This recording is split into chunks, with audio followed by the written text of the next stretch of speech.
Hey, Pardon My Take listeners, you can find every episode on Apple Podcasts and Spotify. Prime members can listen ad-free on Amazon Music. On today's Pardon My Take, Week 7 of the NFL, we have fastest 2 minutes. We're going to recap every game, the big storylines. Maybe not the best week, but we're going to make the most of it.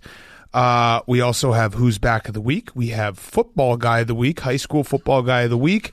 Someone's playing a video in the background. That's okay. We are brought to you by our friends at MeUndies. MeUndies, with adventurous prints to choose from and plenty of ways to match everyone in the family. Give your gratitude some attitude this Thanksgiving season with MeUndies. They have undies and loungewear made out of soft, breathable, stretchy fabrics that are perfect for everything from pre-dinner activities to post-dinner naps. Seriously, you won't even care if the turkey's a little dry with undies this comfortable. Available in sizes extra small through 4XL in tons of styles, prints, and fabrics. MeUndies has a little something for everyone at the table. I wear MeUndies every single day. I have a subscription to MeUndies. Everyone always notices, like, I was wearing my basketball MeUndies the other day for the start of NBA season. Someone was like, hey, that's cute. You're wearing basketball. I was like, you know what? It's not cute. It's comfortable, because that's what MeUndies is. The most comfortable underwear in the world. Everyone in this room is wearing MeUndies, and we can all stand behind MeUndies because MeUndies is that good. MeUndies has a great offer for all of our listeners. For any first-time purchasers, you get 15% off and free shipping. MeUndies also has a promise. If you're not satisfied with any product for any reason, you can return your order for a full refund within 45 days. Get 15% off your first order, free shipping, and a 100% satisfaction guarantee. Go to MeUndies.com/take. That is MeUndies.com/take to get started with your MeUndies today. You will not be disappointed. Okay, let's go.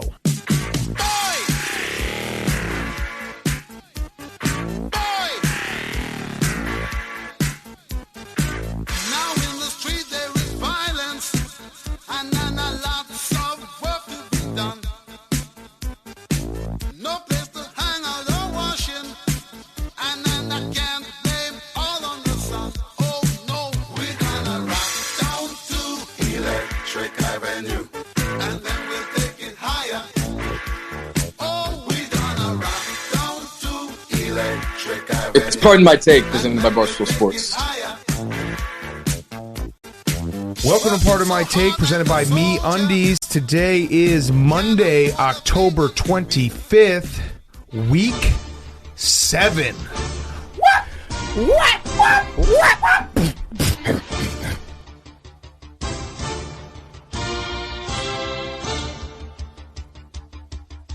In the Meadowlands, where son of Sam Darnold was seeing ghosts and talking to his dog and got locked up by a judge, Daniel Jones and me. Catch me a football, Mr. Jones, believe in me. Help me believe in anything, because I want to be someone who believes.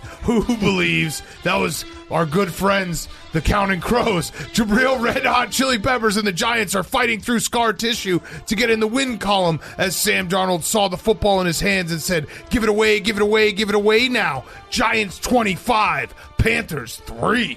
Ugh. What? Down south to Miami, where Tualura, yay. The Dolphins remain a one-hit wonder as Come On Shaheen and the Finns go down.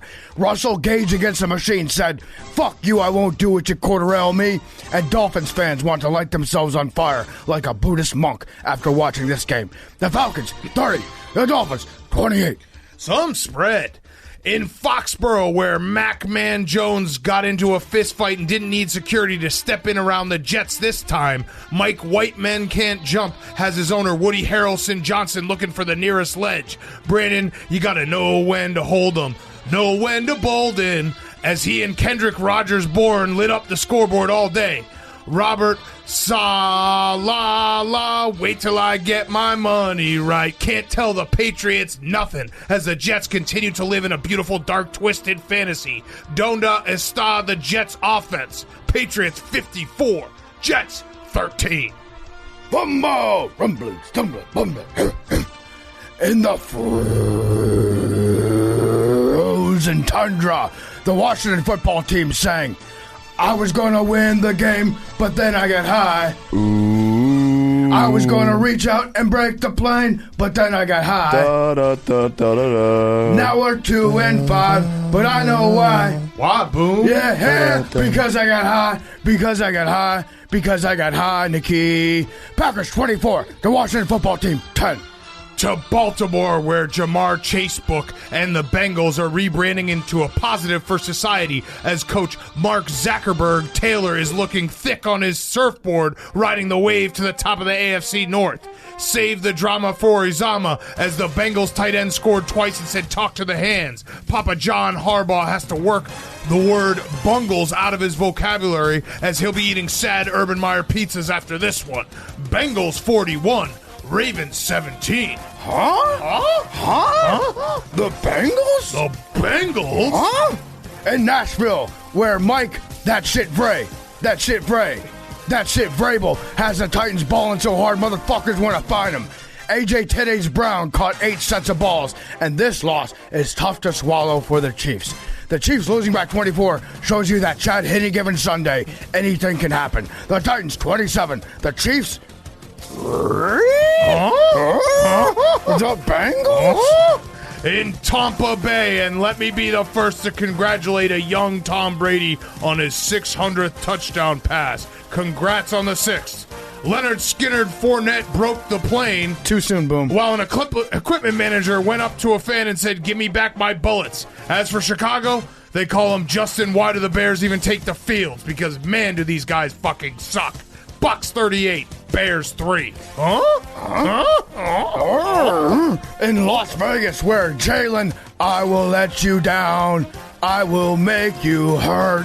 Fumbled the ball like he had 9-inch nails. The backfield produced for the Raiders as both Josh Jacob Jingleheimer-Schmidt and Kenyon Akey-Drakey Hart both found the end zone. In the other backfield, shipping up to Boston Scott came in for the departed Miles Sanders, who might be needing a wooden leg soon. A game of Italian or pervert broke out between Rich Bisaccia and Nick Sirianni, and it's Eagles fans hoping to remove their coach from office for his perverted use of personnel week in and week out. The Raiders 33, the Eagles 22. We finish out west in Los Angeles, where Steely Dan Campbell called for a fake punt, then said, "Do it again," as the Lions showed up to do dirty work against Aaron Donald Fagan in the Rams defense. But ultimately, we're only able to score, 19 points. Anderson, Cooper, Kupp, and Van Jones Jefferson were CNN a lot of passes, and it's not fake news, these Rams are good. Sarah Jalen Ramsey proved that he did do the reading over the course of the 60 minutes, adding a crucial pick to seal the win. Rams 28, Lions 19. All right, that is brought to you by our friends at Cross Country Mortgage. Cross Country Mortgage is much like Barstool. People-first group of people. They're dedicated to the fundamentals of mortgage lending, which results in a fast, convenient, and less stressful home financing or refinancing experience. Rates are at an all-time low right now. They may never get this low again, so call today for a fast, free rate quote. Our partners will save you a ton of money. Call today, and our friends at Cross Country Mortgage will give you a free home valuation that is free just for calling. Just like the all-star athlete, Cross Country Mortgage pushes themselves through the entire lending process. If you are looking for a new home, if you're looking as a first-time home buyer, call them. If you're trying to refinance, call them. Go to crosscountrymortgage.com/barstool to learn more about your future home buying experience or refinance your current mortgage. Cross Country Mortgage LLC, NMLS 3029, all loans subject to underwriting approval, www.nmlsconsumeraccess.org. Okay, we're going to start, as always, with the Sunday night football game. Hank, weather, do you think it exists? Would you like to apologize to me from Thursday's podcast? The over did hit. There was chaos with some of those plays. The Colts beat the 49ers. The Colts seem to have realized that their best offense is to just get pass interferences down the field. It's a very smart offense. And wait for Joe Flacco offense. Yeah, and then wait for Jimmy G to turn the ball over, and that worked out perfectly. So the Colts are I'm going to say it, they're rolling a little bit. Colts have looked good for the last couple weeks. Carson Wentz had an all-time doy-doy play today. Awesome interception. An interception that Jameis Winston would have been proud to call his own in his prime. Yes. It was vintage Jameis. and it was like he was going to get sacked from behind. It was like a wounded duck that he threw from like a horizontal body position, went directly to a linebacker, I think, and then he had another one that hit a cornerback in the face. Yeah, no, Carson Wentz thinks that every play he can make something work. Mm-hmm. And I like that about him, and I know Colts fans would be like, he's only thrown 2 picks this year. And that's true. He's only thrown 2 picks this year. But he does have that hilarious, like, I can get out of this. I can make a play here. I'm maybe being sacked. I'm on the ground, but I can still make a play. But the Colts win a sloppy, gross, terrible game in Santa Clara, which, like, it was – some of those plays were just so funny. Like, we had the fumble, and then we had the kick that somehow wasn't a safety, that was a touchback. Just chaos everywhere with that fucking game. Yeah, they kicked it backwards. Apparently, if it's a punt, you have to pick it up and have like it's like a reception. You have to have possession and walk with it. Otherwise, it's still considered the act of the punt when it trickles into the end zone. I don't like that. It felt like a safety to me. Yes. That's my big problem with it. Right. It felt like a safety, and it wasn't. So I don't know if they're going to change that rule. Probably not, because they're stupid. But Hank doesn't believe in weather, doesn't believe in wind. I was proven completely right. You're a weather truther. The weather affected the game. Wait, so let's just rewind. This all started from a conversation Thursday. I said I like the over. And you said weather. Think about the weather. Visualize this happening. Carson Wentz, wet. Right. That means under. What happened? Well, there was one play at the end where Jimmy G threw a terrible pick that got you the over. So I was right. I do kind of respect the fact that weather did affect the game. Positively for the overtakers. Yeah, I respect what Hank's doing right now, which is basically saying that weather is for the mentally weak. It's like astrology for beta males. 92% of people bet the under because they're sheep. They're not thinking about weather the way I'm thinking about weather. 92%. But you weren't thinking about weather, period. No, I was thinking about, No, you didn't make the pick. You didn't think that weather... Wind doesn't matter. Wind does not matter at all. Matters. Wind exists. Rain matters a little bit. Yes. When it was like torrentially downpouring for like 5 minutes, that affected a couple plays. There was the cameraman couldn't see where the fucking ball was. Listen, I actually think that because it stopped raining, like you scored a lot of the points when it wasn't raining at the beginning of the game. So that shows you that weather matters. It was like 12-7 in a second, and then it started raining, and it stopped, and like points stopped happening. I don't understand how you're arguing this when the whole argument was about the over/under, the over hit, and you're trying to tell me that you were so right. You think that weather, like we watched a ball get careen off someone's foot and like go a million miles in the other direction. You're like that wasn't a weather related play.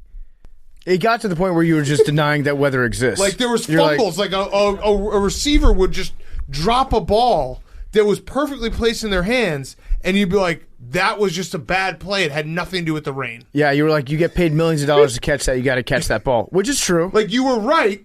I'm a process guy, though. You saying that weather just doesn't exist is crazy. No, you were trying to get me to factor weather into my over pick, and I was like, it doesn't really matter for the over-under, and I was right. In this particular case. Yes. But like the and weather... the Browns Cardinals 2 weeks ago. But the weather... Well, the wind never showed up. Okay, yeah, But the weather affected the game. For the over, which was my entire point. It did not affect the game. You didn't even know... You didn't make the over... Not have been, the over was not the right play. You didn't make the over pick when you knew there was weather.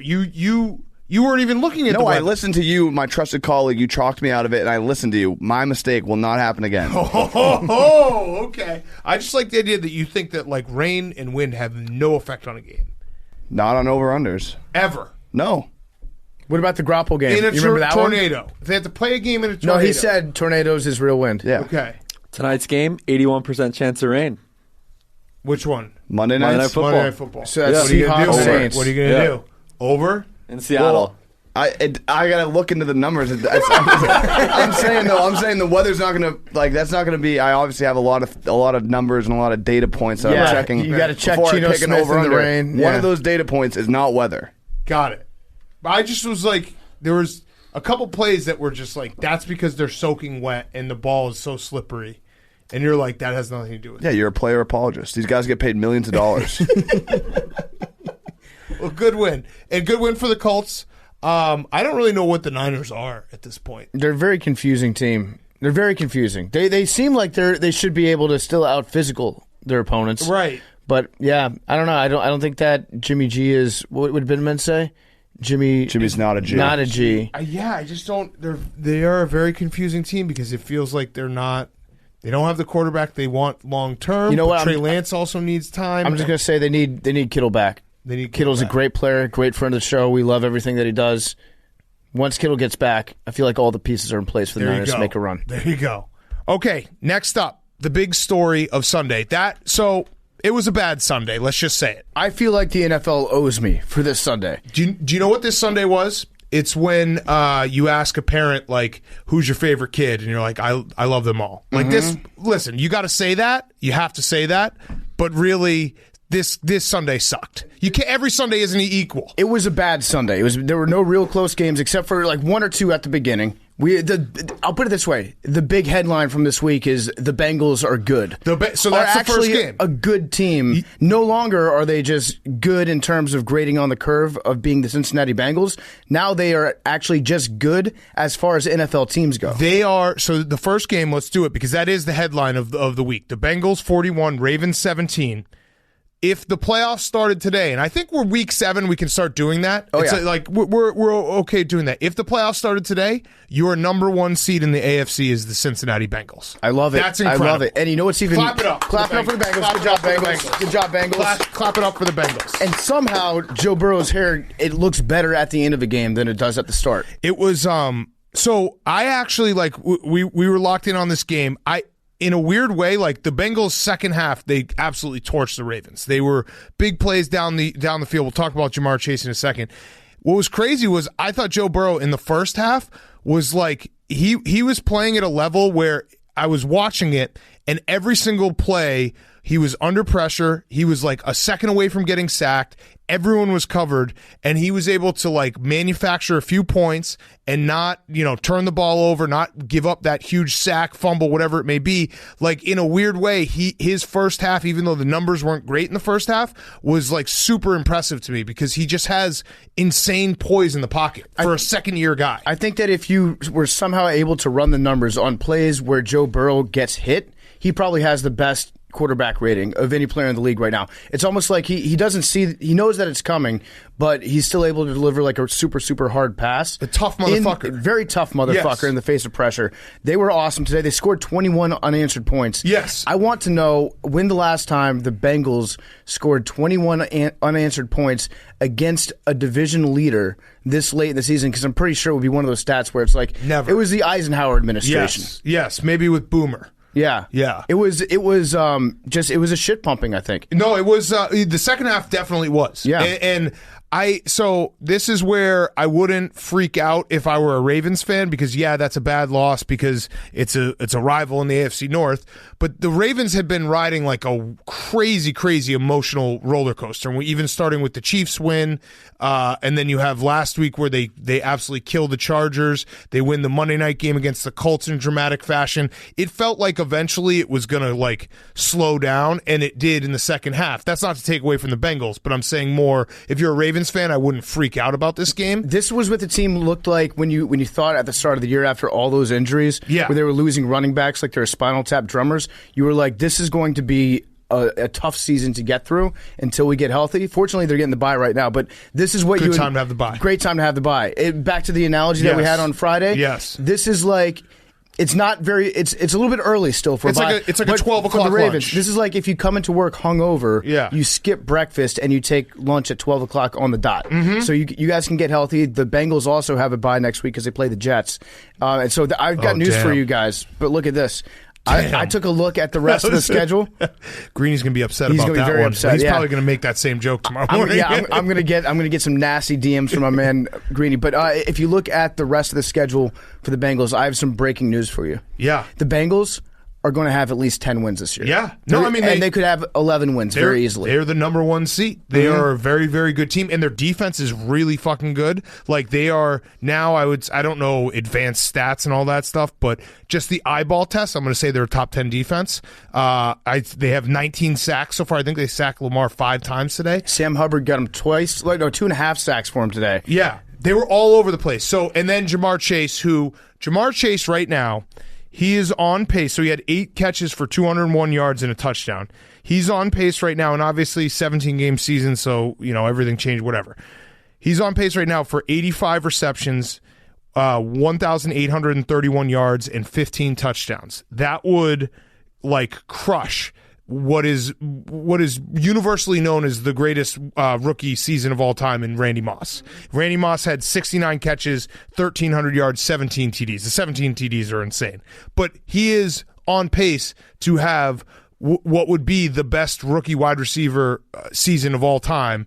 And that's something, obviously the league has changed, but Randy Moss's rookie wide receiver, it was one of those you had to be there moments where he was so fucking good and so different than everything else. And Jamar Chase is on pace to surpass that, just to put it into context. There are a lot of football guys right now that are looking at their tweets from the draft being like, you should have taken Penei Sewell. You should have taken the lineman because Joe Burrow is going to get killed and he won't be able to complete passes to Jamar Chase if he's getting hit on his back, without realizing that Joe Burrow is a tough motherfucker. Yes. And he's able, if he didn't have an offensive line, he could still throw it up to Chase and be like, that's cash all day. Yes. I have a fun fact about Jamar Chase. You I ready hate for myself when I say that. But Yeah, you kind of like it. That's a PFT pun. I'm going to keep going with it. You want to have a fun fact about Jamar Chase? I will give everyone in this room a guess, and I guarantee no one will get it unless they actually already know it. LSU. Jamar Chase committed to this school and then decommitted after 8 days. Rutgers. Kansas. Yes, Billy, Kansas. How wild is that? That is Jamar crazy. Chase was a commit to Kansas for 8 days. You know what he was and then doing? He was he woke up and was like, what the fuck am I doing? I think Jamar Chase is just a troll. I think he was just trolling people much like he trolled us with the whole white stripes on the football thing. Yeah. He loves fucking with people in the preseason. But it's just so funny reading that headline, Jamar Chase decommits to Kansas. Who was the coach at Kansas when he committed there?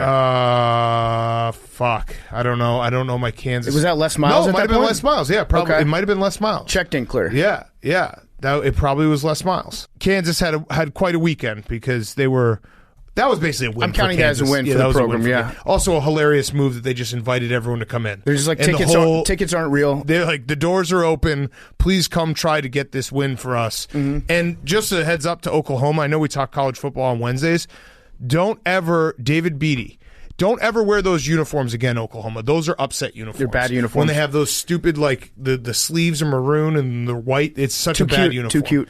Either way, Cincy is for real. Mm-hmm. It's officially for real. We said that going into this game. If they win this game, they are considered. They were trending towards good. Now they are for real. Now expectations always are dangerous. But if you're a Bengals fan, right now, you are. We've talked about this many times on the show.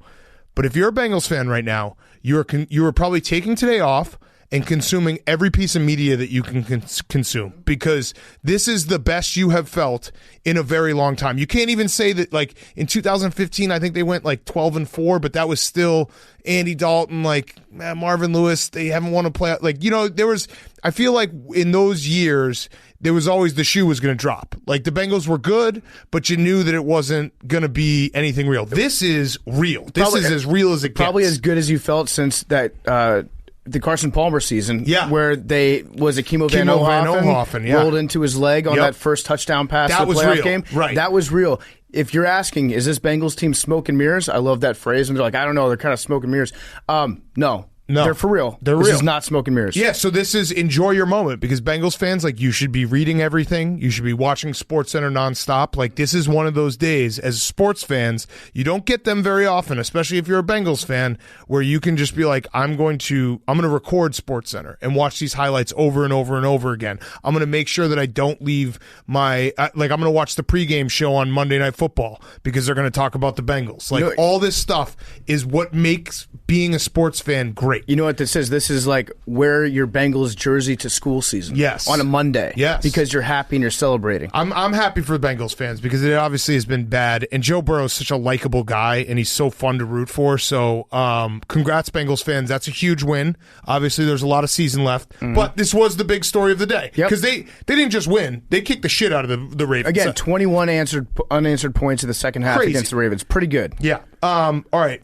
And again, the Ravens, I wouldn't freak. Although Marlon Humphrey, he got torched. He had never let up more than 143 yards to anyone, and then Jamar Chase came along and just torched him. Also, Hollywood update. I think he's still Hollywood today. Yeah. He had a nice touchdown catch in the back of the end zone. Yes, he did. No bad drops. Yes. He had a couple close. And Lamar wasn't great. he made plays with his feet, but I don't know, the Bengals defense did a pretty good job with that. I think the Ravens will be fine in the long term. But this was the coming out game for the Bengals. For the Bengals. It's the NFL, hungry dog runs faster idea that a team like the Bengals that are on the upswing, and again, it's an emotional roller coaster the Ravens have been riding, so great time for the bye week. All right, second biggest story from Sunday is the second game we'll discuss. Chiefs-Titans. Titans 27, Chiefs 3. Yes, Chiefs scored 3 points. Patrick Mahomes left the game late with what seems like a concussion. He was cleared. No concussion. Okay, no concussion. Outside of the injury late, he's broken. And I don't know, you could there's some things you can throw out there. The offensive line was very bad. The Titans, and I'm not taking anything away from the Titans. We'll talk about them in a second.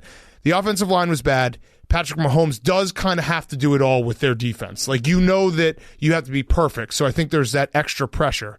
But throw that aside, he does not look like Patrick Mahomes. He misses throws. He's not seeing things the same way. He's throwing it behind guys. He fumbles, interceptions. It's not good. I don't know what it is. I'm not saying that he sucks, but it's definitely... Bust? Is he a bust, Big Cat? We're in that weird spot where it's if you are saying that Patrick Mahomes sucks, you're an idiot. Yep. But if you're saying Patrick Mahomes is totally fine and it will there's nothing wrong, you're also an idiot. This was the game where I was things will correct themselves. I thought it was going to be a letdown game for the Titans because they had that big win against the Bills. Correct. And I felt like this was also a little bit because of last week the Chiefs played against the Washington football team, which is great if you need to get your offense back on the right track. And so I felt like this was going to be a game where the Chiefs would come out and look like the Chiefs, and they don't look like the Chiefs at all. There's something wrong. I personally think I have a very easy problem that I've found with the Chiefs. Okay. I think they're weak. Yeah. Physically. They're soft. Physically, I think that they need to hit the weight room. Yeah. I don't think that there's a problem that the Chiefs have right now that can't be resolved by just lifting more weights, because I feel like they're not a strong football team. They get pushed around a lot. Their linemen aren't great blockers right now. No, they've got this is the game that you're right. It was coming into this game is the Chiefs are going to win this game, and then everyone's going to be the Chiefs are fine. We're going out of this game being the Chiefs are not fine. They're broken. They're 3-4, and oh yeah, next week they play Monday Night Football against the Giants, who who knows? The Giants can do anything, and they can also lose by 1 million. But then they have a 3-week stretch where they play the Packers, at the Raiders, and the Cowboys.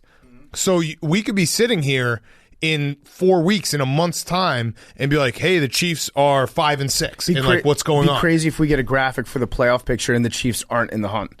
That we could be looking at a world where the Bengals are they're getting a bye, right? And then the Chiefs aren't in the hunt. It's crazy, this was the first game because we've all watched it, and I think because the Chiefs are so explosive and they've been so incredible to watch the last few years, you just expect, we've talked about it before, the touchdown play. You expect the touchdown play to happen. You expect them to figure it out. You expect them to just start firing down the field, and it's they scored in 45 seconds. It's just not there right now. I actually think that if the Chiefs and the Lions were to trade coaches, do wife swap for a week, and they'd bring in Dan Campbell just to put him through practice this week, the Chiefs would go out there and light it up. Yeah. They need to get tougher. They need to get stronger. So Patrick Mahomes had 67 yards and 0 points in the first half. Mm-hmm. That's crazy. And when you look at the Chiefs, who they have played, because I think we're getting fooled a little bit by these games because they beat the Eagles team, which is a mess. They beat the Washington football team, which is a mess.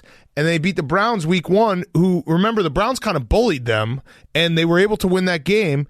But whenever they have to play a good team from the AFC, the Ravens, the Chargers, the Titans, the Bills, they've gotten exposed. Mm-hmm. I think that, obviously give credit to the Titans, and Vrabel has done something. Oh, yeah, the Titans were incredible. He's a very low-key dark arts coach guy. So, he knows how to push the right buttons at the right time. You can tell that his players know when to fake an injury at just the right exact time so that they can get a couple more seconds to review a play they might want to challenge, and then they're totally fine after they take a look at it. That happened today on an A.J. Brown catch. Mike Vrabel does weird shit like that. It's Belichickian. As good. Yeah. It goes back to that playoff game where they just went back and forth finding a hole in time, or they discovered 30 seconds out of thin air.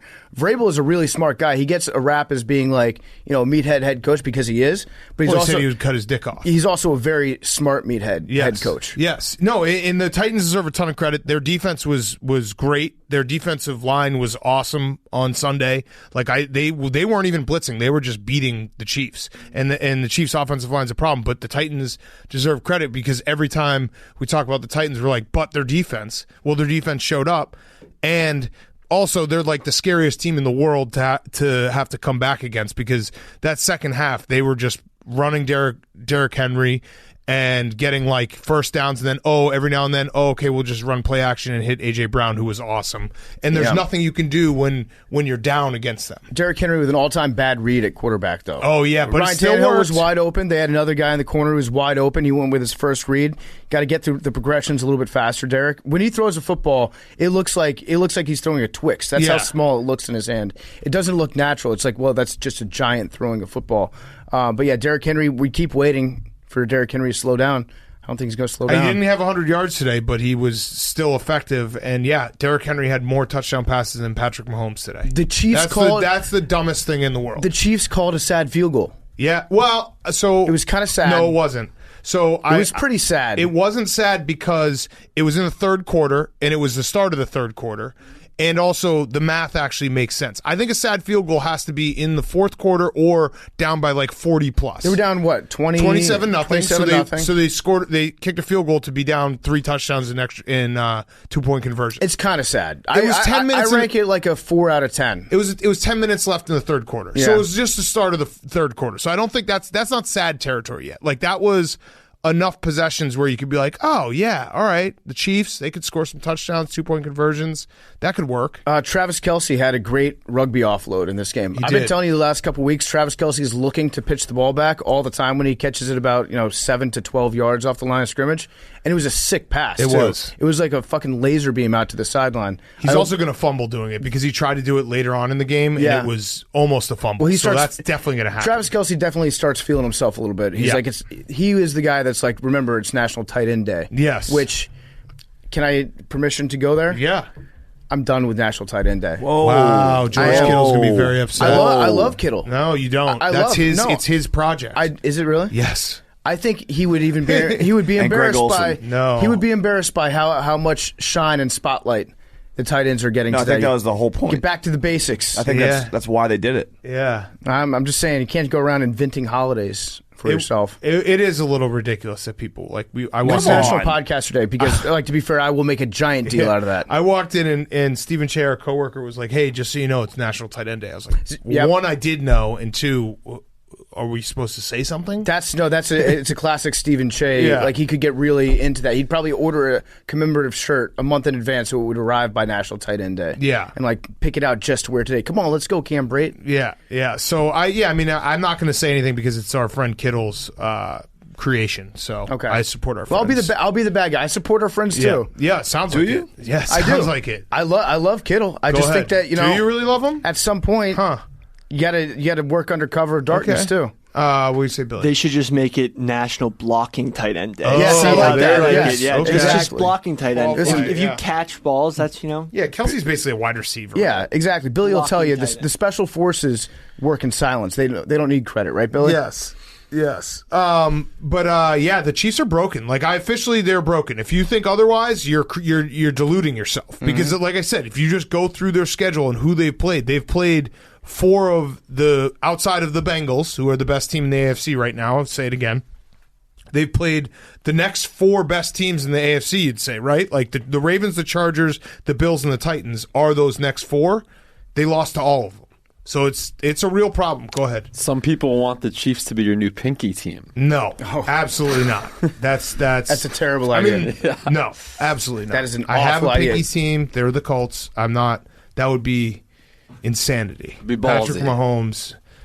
Yeah, he would personally just be the best player of all time. I mean, I do like that everyone's like, "Oh, Patrick Mahomes, he's a bust now." He's a big time bust. They're going to trade him. The Chiefs. A lot of Chiefs fans today were tweeting trade that Mahomes. Contract? Yeah, I mean, listen, that's going to hamstring you for a while. That's a lot. Plus, his brother does the TikTok dances and stuff. You got to trade a guy like that. Yeah, but seriously, the next 4 games for the Chiefs, if they lose to the Giants, then I think I'm going to officially say that they're done. I would do ridiculous things just to get Patrick Mahomes on my team. Let's be clear. He's still awesome. I would personally film all of Jackson Mahomes' TikTok dances for the next 5 years just to have Patrick Mahomes on my team. Hank, does this make you happy, all this?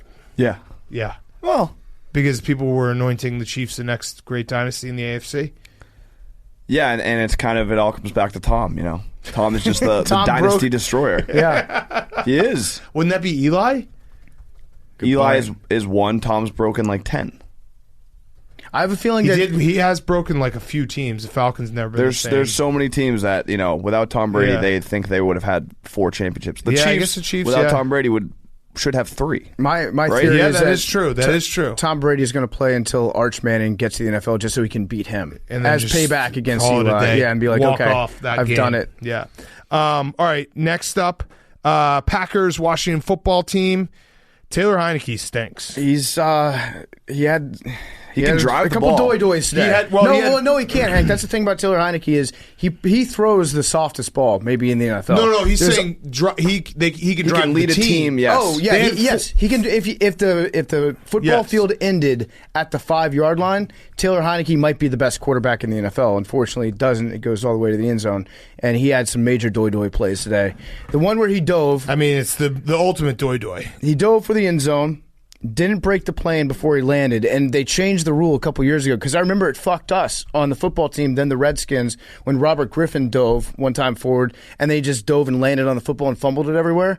And then after the game, he was like, yeah, it's a stupid rule, but I guess it's the rule. They changed it, I guess, a couple years ago, so now they said Heineke gave himself up before the end zone, but then he also had that interception. Whoa. He did the Lambeau leap. Yes, he did the Lambeau leap on a touchdown that didn't count. He went into the crowd. You can't do that. You can't unleap. That's the major doy play. You can't Lambeau leaped a non-touchdown. Listen, you have to at least be excited that celebrating a touchdown in a stupid way, at least he didn't give himself a concussion and get him knocked out for the game like Gus Frerotte did. Yeah. So, by the way, breaking news real quick. Breaking news. I just got this alert on my phone. LeBron Desmond Bane from the Grizzlies fell on LeBron's leg and he was down real bad. Is he okay? No, he got up and he's fine. Okay, good. Yeah, good. But that was the SportsCenter alert I got. Okay. That LeBron James got landed on? LeBron was able to get up and play after Desmond Bane fell onto his leg. Warrior. Fucking warrior. You know what? That's LeBron doing? My heart stopped for a second. That's LeBron embracing the grit of National Tight End Day. Look at this. Him just on the ground, back up. Warrior. Damn. I love it. What a beast. But yeah, so the Washington football team. So Taylor Heineke, they had 430 yards of offense. They had 25 first downs, and they had 10 points. Yeah, we had the right formula to beat the Packers today. That tells you everything. It was the right formula. We had more yards than they did. He's just too much of a gunslinger. He's too much slinger, not enough gun. He's just all over the place. Like, he doesn't... I stand with the fact that, like, once Ryan Fitzpatrick is healthy, and the Washington football team's defense wasn't terrible today. It was pretty good today. Yeah. We got after the quarterback a little bit. He did a Lambeau leap on I know he did a Lambeau leap. You can't do that. You can't do that. You can't do it. It's bad. The Packers defense, which stunk going into today, was pretty good. They were the only team without a red zone stop. Well, they had going into today. Taylor Heineke. With the help of with an assist from Taylor Heineke, the drought ended for them, and they got multiple red zone stops. Also, four times into the red zone, we got a field goal out of it. Fuck Taylor Heineke for the end of the game when he had a shot to just take a shot in the end zone and to maybe get a miracle cover, and he just ran the ball and went down. The dumbest play ever. If you're going to run a play, run it. Joe Milton. He went from like 75 yards rushing to 85 yards rushing on the day. Maddening. I don't know what he's doing. I agree with you now. I think we've experienced the full Taylor Heineke. Actually, you know what the most this actually Bring me was Fitzmagic. This Bring was me the Tua. full Taylor Heineke Bring me experience. Mahomes, yeah. Because he had fumbles, he had picks, he had the Lambeau leap for a non-touchdown, and actually the play of the day was when I don't remember who fumbled, but Taylor Heineke was running down the field and blocking, and he was able to recover the fumble like 30 yards down the field. That was the Taylor Heineke play of the day. There was I think number 1 on your team. It was an end around, and all of a sudden he's sprinting down the sideline, and then I looked up, and then Taylor Heineke's on the ball, and I was like, what the fuck just happened? I didn't think it was Taylor Heineke's end around, and it was just he was just that heads up that he was down there trying to recover fumbles. Yeah, the announcers were saying that he reminded them a lot of Brett Favre in this game, running around, and I was like, minus the touchdown passes. I was getting myself talked into it. I was like, yeah, that's right. He's wearing number 4. He's in Green Bay. He was playing like the Brett Favre, like painkiller Brett Favre. Yeah, that's what Taylor Heineke is. He's like.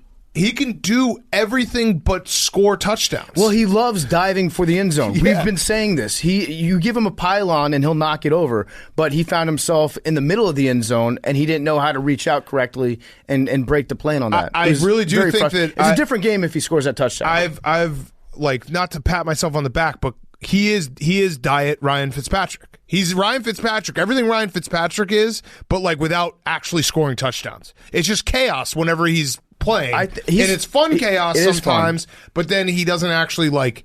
Ryan Fitzpatrick has that level where, like, when you're drinking the true Ryan Fitzpatrick, the diesel Ryan Fitzpatrick, he's winning the game. Right. Ryan Fitzpatrick does everything that Ryan Fitzpatrick does, but he doesn't actually win the game. Yeah, Taylor Heineke is a guy that will cover the spread in the most entertaining way possible, and he gives you bang for your entertainment dollar. Correct. That's what Taylor Heineke does. You feel like you watch something. You don't know what. But you watch something. Oh, yeah, I had an experience. Yes. It's like I got drunk and hungover all in the span of 3.5 hours. Yeah. One thing real quick to the Packers. I thought that the Green Bay Packers would have been above resorting to gimmicks like putting on their fake throwback uniforms just to sell jerseys. I hate them I thought so they had much. tradition there. I don't know. Aaron Rodgers it seems is so like a good. gimmick. He is really good. And you know what the worst part cross-body is? throw to Adams today. Yeah, and the worst part is like he's like not even trying. Yeah. Half the time he throws, he's like barely trying. He doesn't care. Right. He's still better. He's the most emo quarterback, and he's just like so good at it. I fucking hate him. Derek Carr might be more emo. He actually looks like he's in the cure. Drives me nuts. I just want to say also, why would we sign a kicker named Blewett? I know, I remember Blewett's college career. I remember him very well. Kenny Pickett is now the quarterback for Pitt. Exactly. They love these names. They've got bad juju going on there. Our kicker wasn't bad enough. Dustin Hopkins wasn't bad enough to replace with a new guy who's never kicked in the NFL, whose name is also Blewett. But here's the thing: can you really blow it if your team's not going anywhere? You can't really blow it. Yeah, but it just adds to the circus environment. Right. If Which you've got I think a is guy fun. whose like last name is actually Clown and he's out there throwing pick sixes, that'd be pretty bad. Well, I think in the Washington football team, their season now is truly like, you're not going to go anywhere. Let's have some fucking fun. You know what I mean? Like Ryan Fitzpatrick comes back. Let's have some fun. Good. Let's have some fun with it. Yeah, And there'll be some fun games the Washington football team will play. even if Heineke's still the quarterback, it's going to be fun. Yeah. And we're just not going to win many of them. Right. But yeah, I actually think that the reason that they brought Blewett in was just because Rivera wanted to send a message. Like, we're all accountable here. I don't care what your name is. If you're a starter, we're all evaluating you. It's like day one. And he's like, I'm going to cut the kicker. Yeah. It's like a really easy way to be like, hey, I did something. Yes. I cut a starter this week. Shuffled the chairs on the Titanic. Exactly. But it's not looking good for the football team. I'm okay with And the bringing Packers back are good, too. Fitzpatrick. Yeah. And we could have won this game. It was winnable. Hank knows. Hank knows. Thank you, Hank. Without Taylor Heineke. Without Taylor Heineke. If we had Aaron Rodgers. If we brought in a backup quarterback inside the 10-yard line, then I think that it was a winnable game for us. I mean, we did severely outgain them. Yes. They're just much, much better at every Dominated detail. them. Yeah. All right. Next game. Billy, Hank. Patriots 54, Jets 13. I just want to say also for people who are wondering, the Jets were actually off a bye. Oh, okay. Yeah. Did they beat the bye last week? The bye beat them. Oh, okay. So I know Billy has his different terms for the games. I'm curious what this one falls under. A very Tressman-esque thing to have someone drop a 50 burger on you after a bye. Yeah, but tell us, was this a shit pumping or a clowning? This was a clowning. Oh, yeah. No. After that double pass trickery in the first quarter, they were clowning. They clowned them. Damn. But is it really clowning if the starting quarterback gets hurt and they bring in a guy named Mike White, who just, by the way, happens to be the one-time winner of the Ponzi scheme Wet the Beak Awareness Bowl? Correct. From Western Kentucky. If I'm a Jets fan, I'm like, I hope Zach Wilson stays out and he's your quarterback of the future. Well, I think he is going to stay out, right? He's got something with his PCL. The MRI has not come back yet, but there is good news. Zach Wilson hasn't thrown an interception in the past 2 weekends. Whoa, okay, nice. But he also got his And it was a Politically bye. correct ligament So that was a snapped good in half. joke. Yeah. So So he's nailing him. hey, But We're wait, nailing all the bye week humor this week, guys. Pro Football Doc told me during the game you thought it was just tweaked. It was merely a tweak. I thought it was tweaked, but I think he's done So- he said his knee was loose. Oh no! So are you going to predict Is that it? like his knees loose or the Jets? He's just on the Jets. Yeah. He's like, my knee's loose until we He get was a couple tackles. By the way, he was getting messed up that game. There was zero, protecting the quarterback. Yeah, they That tore game. his leg. He got fucked up on the he went Several down times. 2 plays after he got fucked up. It was like a Kill Bill thing. Yeah. I don't think he realized how fucked up he got. Until his knee was loose. Yeah. So Billy, you gonna be predicted hard. the Jets to beat the Patriots in the playoffs. With that was- Zach Wilson at the helm. Things have changed. Got it. Okay. Things have changed. Material change here. Yeah. The Patriots kicked the shit out of the Who in Jets. college, when you watch college football, who are you like, I hope the Jets get him? Sam Ellinger. No, I think No, Zach. I'm saying like Oh. they're going to get a high draft pick. Oh, again? Another pick? I think they need offensive linemen. I mean, at this point, what else? If you're a Jets fan, I feel like they need a deep threat. Spencer Rattler? They also have the top off. Seahawks. Don't they have those Seahawks draft picks in their back Oh, pocket? from Jamal Oh, Adams yeah, from yeah. Blitz Yeah. Boy? Yes, Blitz Boy. That's crazy to think like 2 years ago, Jamal Adams was like, I want to be traded, and the Jets are like, okay, give us 3 first-rounders. Yeah, I was like, okay, no and problem. then there were multiple suitors. Pete Carroll's like, this will fix our defense. Yeah. Blitz Boy. I think the Jets should sign Cam Newton in the meantime. Oh. Okay. that's not actually not a bad idea. Just But wait, fun given with what it. we know about the... oh, no, he got vaccinated, right? Yeah, he's I was going to say vaxxed. Kyrie Irving, who I guess had like a big protest on his behalf. Yeah, there was a That's big nice. they protest in Brooklyn. stormed. Yeah. They stormed the Barclays They Center? stormed the Barclays Yeah. Center. But yeah, I guess Cam Newton might not be a terrible idea for the Jets right now, because fuck it, why not? Right. I mean, What is the Bonzi Scheme Awareness Bowl? Because I guess that happened a long time ago. People So listening we to this might created not a know. bowl game. It was so there's a few bowl games every year that don't have a sponsor. We decided to just sponsor it. It was the Boca Raton bowl game. It was Western Kentucky versus Memphis. Yeah. Yeah. Yep. And we did a whole show. We did a halftime show. Caleb was down and gave the trophy. He almost got kicked off the field. He was live at the game. I think he might have given the trophy to Mike White. Yeah, the, he might the have. starting quarterback for the Jets. They brought it to their trophy case. They have it. Yeah, so it's the Bernie Madoff Wet the Beak Ponzi Awareness Boca Raton Bowl.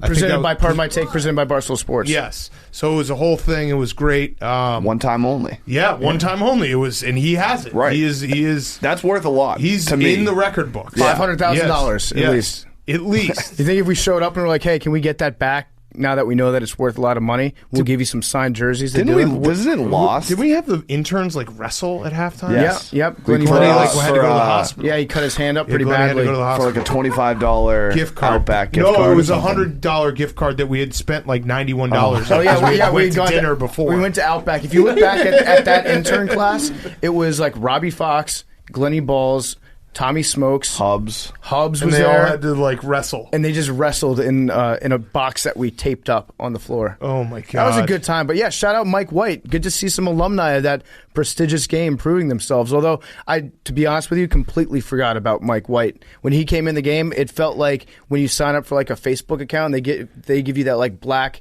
or like gray fake avatar of just the silhouette of a head. Yes. That it felt like that in a video game. Here's third string quarterback Mike White from inter-school here. I didn't know it was the Mike White. We should say that, the Mike White, until Western Kentucky football program DM'd me, and I was like, oh, he is the Mike White. Wow, this is crazy. But yeah, the Jets stink, man.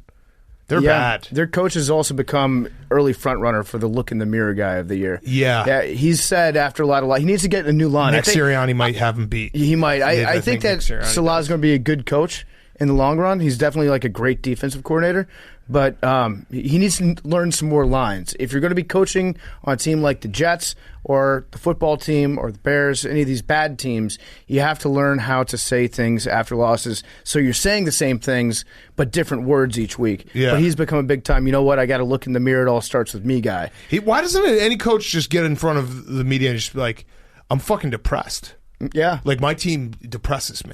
You know what? I'm depressed. I'm doing a great job, but my players blow. Yeah, like, this sucks. I'm not okay. I'm not okay. And that's okay. Yeah, it's totally okay to not be okay. I need better players. Yeah. I need Give me better better players. everything. Yeah. Everything. I don't want to be here right now. Patriots back. The Patriots are. I don't understand the Patriots at this point because they play teams tough. They lost to the Dolphins. They barely beat the Texans. They kicked the shit out of the Jets twice. And like should have beat the Cowboys. Yeah, should have beat the Cowboys. Should have beat the Bucs. They're. I mean, what we said last week.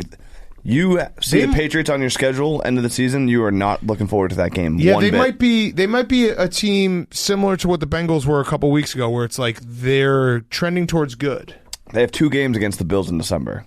If they go 2-0 in those 2 games, what are people going to be saying? Or even 1-1? Was today a little bittersweet though because you don't have any more Jets games? Yeah, of course. I mean, that's just kind of like every year. Every year. Playoffs. Until the Oh, playoffs. true. True. Good point. True. I think it's 6 straight years they've swept the Jets. They had It's 11 straight. It honestly felt like it would be more than that. The last when I time heard the that Jets they beat the them Patriots in 11 the regular straight. season, Billy was like 16. Oh man. They had 559 yards against the Jets. With the Jets defense, I think people were like, "Oh, they're not so bad." Mac Jones was throwing bombs. It was like the perfect team. It's like playing a varsity team, playing the JV team. You just get out there, run the plays. You might be too scared to run in the game. Yep. But you can get the reps in, so that way when the real game comes next week, you're a little more comfortable. The Jets haven't scored in the first quarter all year. Yep. It's insane. Oh yeah. Well, how are you gonna spin that? I'm Salah just curious. defers every coin flip he wins, so they never get How the many times ball. does that happen? He's won the last 3. Okay. but So what about the other 3 games? they never start with the ball. you also get the ball back at some point. What are they playing? Army? They don't get the ball in the first quarter? Well, it's extended drives. Yeah. But no, their defense is good. Their defense is hitting. Today, Pat scored in like 4 plays. Yeah, the first drive. today was the first day. I was I like, think the Patriots were up defense is 14-0 before the giving Jets out. had a first down. Yeah, that was bad. Also, rookie quarterbacks are 0-13 against Bill Belichick in Foxborough. So remember that. This Please put podcast that. did not exist the last time the Jets beat the Patriots. Oh, wow. We're going into December 27th, 2015. Damn. What a depressing That's world crazy. that must be. I would have Which loved was the to. playoffs. I would have loved to listen to Part of My Take. Listen to us clowning Hank after they lost to the Jets though in 2015. That's a long time ago. Fuck. That was closer. We were not. No, we were in our 30s. Fuck. That was closer. Damn it. Not PFT. We're old. Not You me. know, PFT was 22. I was a little babe. He had just gotten his driver's license. That was closer to the year 2010 than it is to today. Yeah. Whoa. Time. Whoa. Fuck you up like that. Mm-hmm. All right. Next up, the best game of the day, which is crazy to say, the Falcons and the Dolphins. Mm-hmm. They played the most exciting game of the day. It was that bad of a... We just have these Sundays sometimes where they're just games are not close. We look up and it's the witching hour and it's like, wait, there's only one game that's close. The Falcons beat the Dolphins 30-28. Is that Deebo Samuel touchdown? Yep, Deebo Samuel touchdown. Hell yes. Which we already talked about. Yep. But the Falcons, like, I think the Falcons might be frisky. They're like, Kyle Pitts is awesome. Kyle Pitts is really, really good. Matt Ryan with an all-time doy. Like, you're not Michael Vick, dude. What are you doing running down the field with the fumble that almost cost him the game? Say something nice about Tua. He had 2 very nice drives to get them back in the game. Why were they down?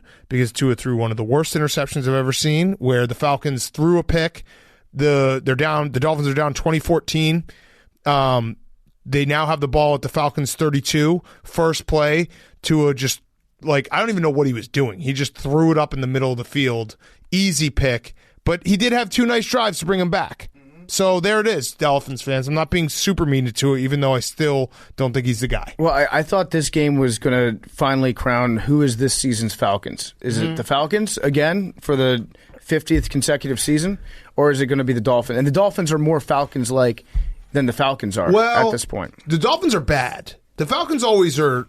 The Falcons, to be the peak Falcons, they have to be a little bit good. But the Dolphins Falcons this game away to the Falcons. Actually, the Falcons falconed the game to themselves because they Falcons it to the Dolphins, and then they took Falcons it back to the Falcons. But that actually was like the ultimate Falcon move because they have to win a couple to be the Falcons. So they falconed to the Dolphins so they could falcon a good Falcon back to the win. So they're saving the real falconing for later. They're the true.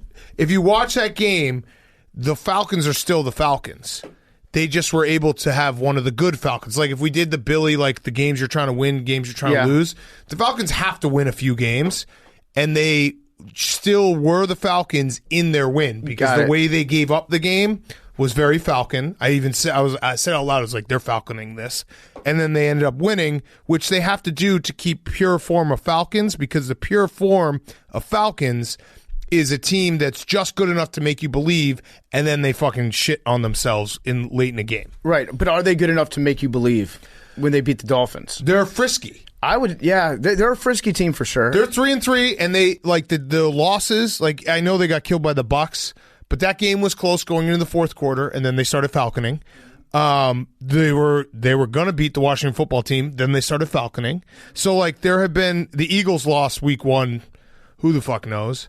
I actually think that the Vikings are this year's Falcons. They might be. If you tuned into this part of my take thinking that you were not going to get a shot as a Vikings fan, I'm sorry to just slip that in there. This also, on your last bye week. 5 minutes made no sense, but that's okay. Someone transcribe all of it. I think it makes a lot. You cleared me up on that because I was like, no, the Dolphins Falcons into the Falcons, but I know what you're saying. Yeah, the Dolphins are too bad to be the Falcons. Yeah, they're too bad to be the Falcons. It's something that they aspire to become. Right. It would be an upgrade if the Dolphins were the Falcons. Yes, absolutely. Because the Falcons have to, if you're going to be the Falcons, you have to give just enough hope every once in a while to be like, oh, just like what I just said, like, are the Falcons frisky? That's just enough hope for them to be pure Falcons. Yeah, I think the Falcons are like an below average team. Right, they're the best of the worst. Yes, exactly. Mm-hmm. They're the king stinkers, and the Dolphins over the last week or so, I think that they've been leaking the Tua news about like how many teams are interested in trading for Tua because they're just hoping that somebody out there had the thought occur to them,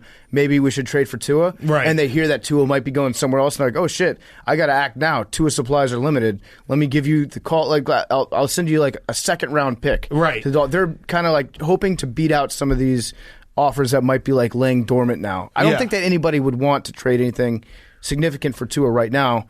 But I don't know. Maybe some team will just hope for the change of scenery. I would be okay with a change of scenery. Yeah, I don't hate Tua. I just think that there's this weird Tua believers out there that every time he does something bad, it's like the coaching sucks, the playbook sucks, this sucks. Like that second interception today was just, what are you doing? I think there are a couple things that go into the Tua belief system right now. Like people that are still Tua stands. Yeah, I think one, he's got a cool name.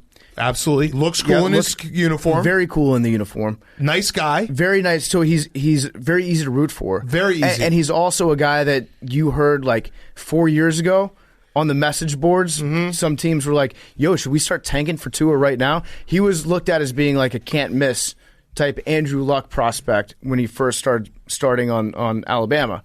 And so people still have that in their heads, and they're like, no, this is the can't miss guy.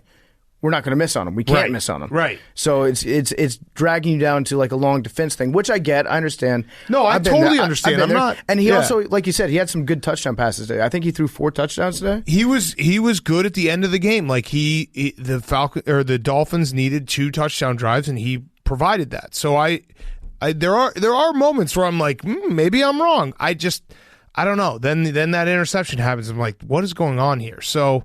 And then the Dolphins are going to probably get Deshaun Watson soon. Yep. And then we're all going to act like it's a normal thing for Deshaun Watson to be playing. And then be like, whatever. My prediction is that Roger Goodell is going to go God mode.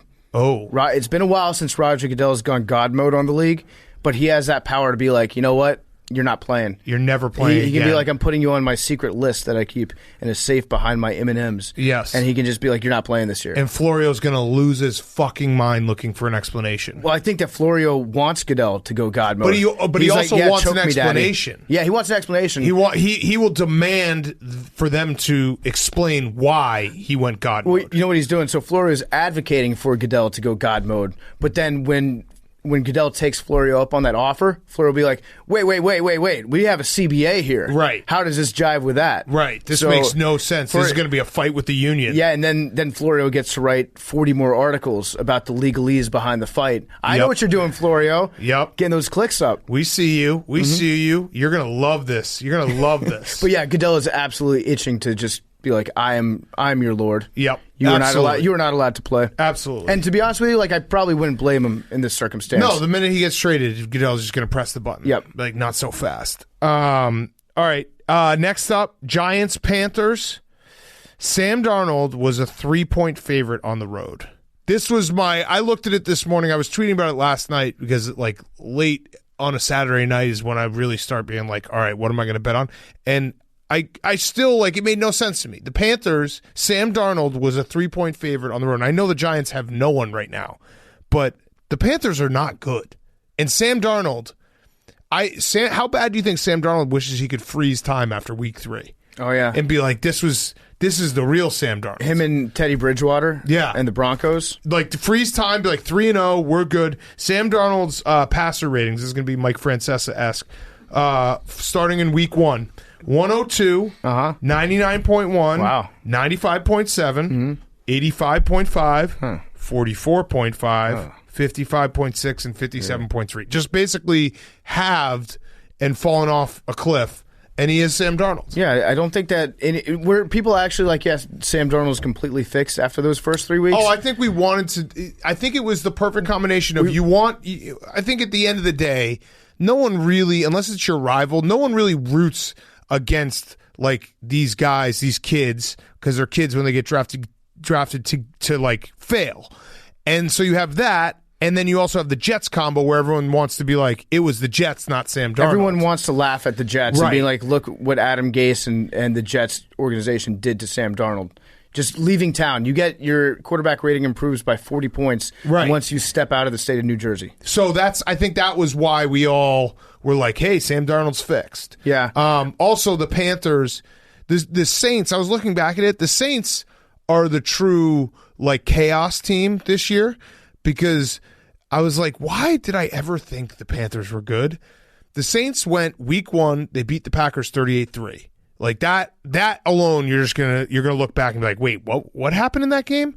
And then week 2, they lost 26-7 to the Panthers. So they're the chaos team. They cemented in my stupid dog brain 2 beliefs that are not even close to true, that the Packers suck and the Panthers are good, and it's taken me all the way to week 7 to like shake that out of my system. Yeah, I was watching the recap before Sunday Night Football of this game, and it's never a good sign when the very first thing that they show on the screen is a picture of Sam Darnold, and then the highlighted word in the top corner is decision making. Right. And then they proceed to show like 4 throws, and they never bring up that graphic when you're a really good decision maker. Yeah. Like Derrick Henry made better decisions with his passes today. Sam Darnold decides to drive after four drinks. Right. Sam Darnold. It's Mac Jones. Yeah, Sam Darnold decides to get like pizza delivered at 4 a.m. Yeah, no, it's never a positive when someone's like, we need to talk about this guy's decision making. Sam Darnold books himself a 6 a.m. flight at the end of a bachelor party. Yeah, Sam Darnold just didn't use condoms this one night because it feels way better. This is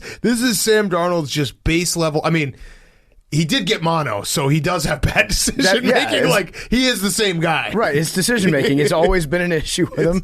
It's just a tough thing. Like and the bad part is he can't even rebrand his name. He can't become Sammy Darnold because Sammy Darnold makes Sam Darnold look like he makes outstanding decisions. True. He maybe should just be Sam Darnold. Sam Darnold. Like our colleague Frank calls him. Yeah. He's a little French to him. It's Sam Darnold. But it's not great. Not great for Sammy. Sam Darnold. Slinging Sammy Darnold. He'll be fine as if he wants to be a backup quarterback, I think he'll be okay. Yeah. If he comes in, he's still got that like he was a first-round pick.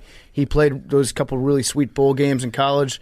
He'll give you that spark. But well, one wasn't so sweet. Yeah, one he got his ass kicked by Ohio State. I remember that was a night where I realized that I don't think I can ever cut the cord because I was watching with a friend and it was buffering and I was losing all my money on USC. That's tough. And I was very upset. And shout out Joe Judge. He gave an impassioned speech earlier this week. He was like, the fish stinks from the head down. That's what Robert Salah needs to learn different ways to say, look in the mirror. Yep. Saying the fish stinks from the head down. You're saying the exact same thing. Correct. But it's way cooler and way more of a football thing to do. Yeah, no, the Giants, though, like they are...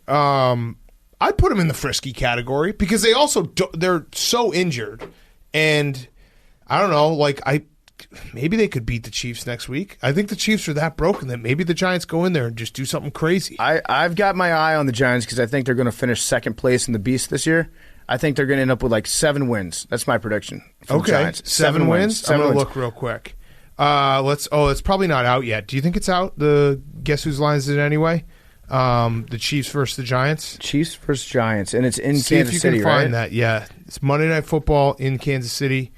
Guess whose line is it anyway? Chiefs versus Giants. What are you going to say, Billy? I think that's a clowning game. From who? I think it's the Chiefs are going to bounce back and clown. No, really? I don't know about that. I don't think that they're not hard enough to They're clown. due. They're due to clown. No, the Chiefs will end up clowning themselves right now if they try to clown others. I don't know if They're capable Giants... of clowning. They are, but if you've been paying attention recently, they're putting the clown shoes on themselves. Well, Kelsey with that pass, if they were winning, that wasn't clown clowning. show. That was just sabermetrically smart football. That's clowning. Designed downfield laterals. The future of the game. The Giants have a tough schedule. 8.5 They points. might not get to 7. They We might have a not- line. Oh, we do. All right. I'm going to say 7.5. 7.5. 8.5. 8.5. 9.5. 9.5. Guess whose line is it anyway? I love the Giants in that game.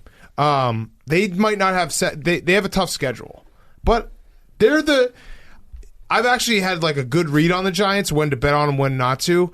They're just wait until they're playing a not a good team. I guess this would be the Chiefs, not a good team, and everyone's like, "Damn, do the Giants suck?" Now, if the Giants beat the Chiefs in prime time, at that point, panic button smashed in Kansas City. Oh, smashed. I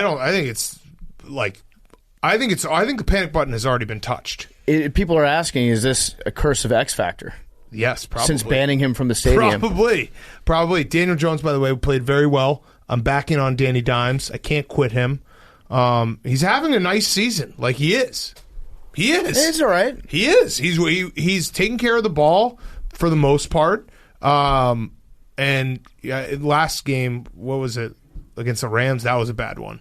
But he ran the ball well. He has no one to throw to. He caught an unbelievable pass. One-handed. Yeah. Danny Dimes. I'm backing on him. I am. I can't quit this fucking guy. Also, Sam Darnold was 2 for 15. Sorry, Sam Darnold was 2 for 15 on third down. So I like Darnold. It's like French. Yeah, that's a good way to suck. All right. Let's take a quick break. PFT, you got a quick word from one of our sponsors before we get to the afternoon games. Yeah, the good folks over at Manscaped want to give you a special deal. They've got 20% off and free shipping if you go to manscaped.com/take.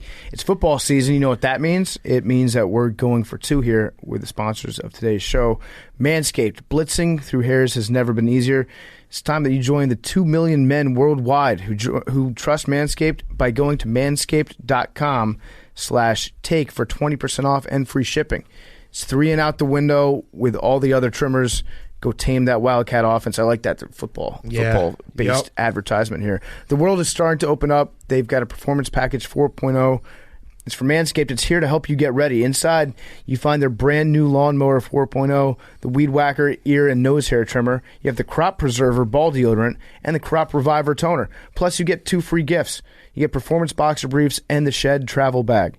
The Performance Package 4.0 from Manscaped is the perfect package for your package and key for great grooming and hygiene routine to make sure the boys downstairs are smooth like Tom Brady in the fourth quarter. The brand new Lawnmower 4.0 is here to take your defense to the next level. It's a 4th-generation trimmer with cutting-edge ceramic blade to reduce grooming accidents thanks to their advanced skin-safe technology. The Lawnmower 4.0 has a 7,000 RPM motor and a new multifunction on-off switch that can engage a travel lock and gives you the ability to turn the 4000K LED spotlight on and off when needed for a more precise shave. And it's waterproof, so you can take it in the shower. Get 20% off and free shipping by going to manscaped.com/take. 20% off free shipping by going to manscaped.com/take.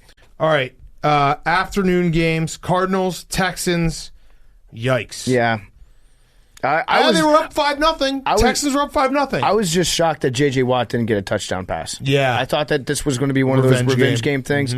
All the revenge went to Nuke, to Hopkins, and J.J. Watt was just, he got left out of the offensive game plan pretty badly there. Yep. This was, like, you could have convinced yourself in a way that the Texans were in a kind of a trap game because they have the Packers Thursday night, which should be great. That will be a great Thursday night football game.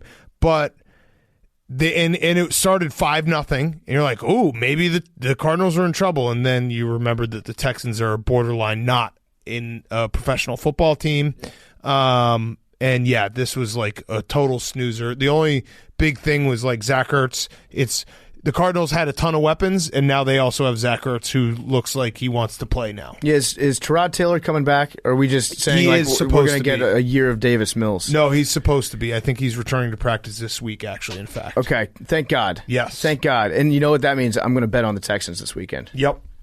So I'm looking forward to that. They're tough to watch. Tyrod will probably get hurt again. Unfortunately, that's just kind of how it seems to go with him.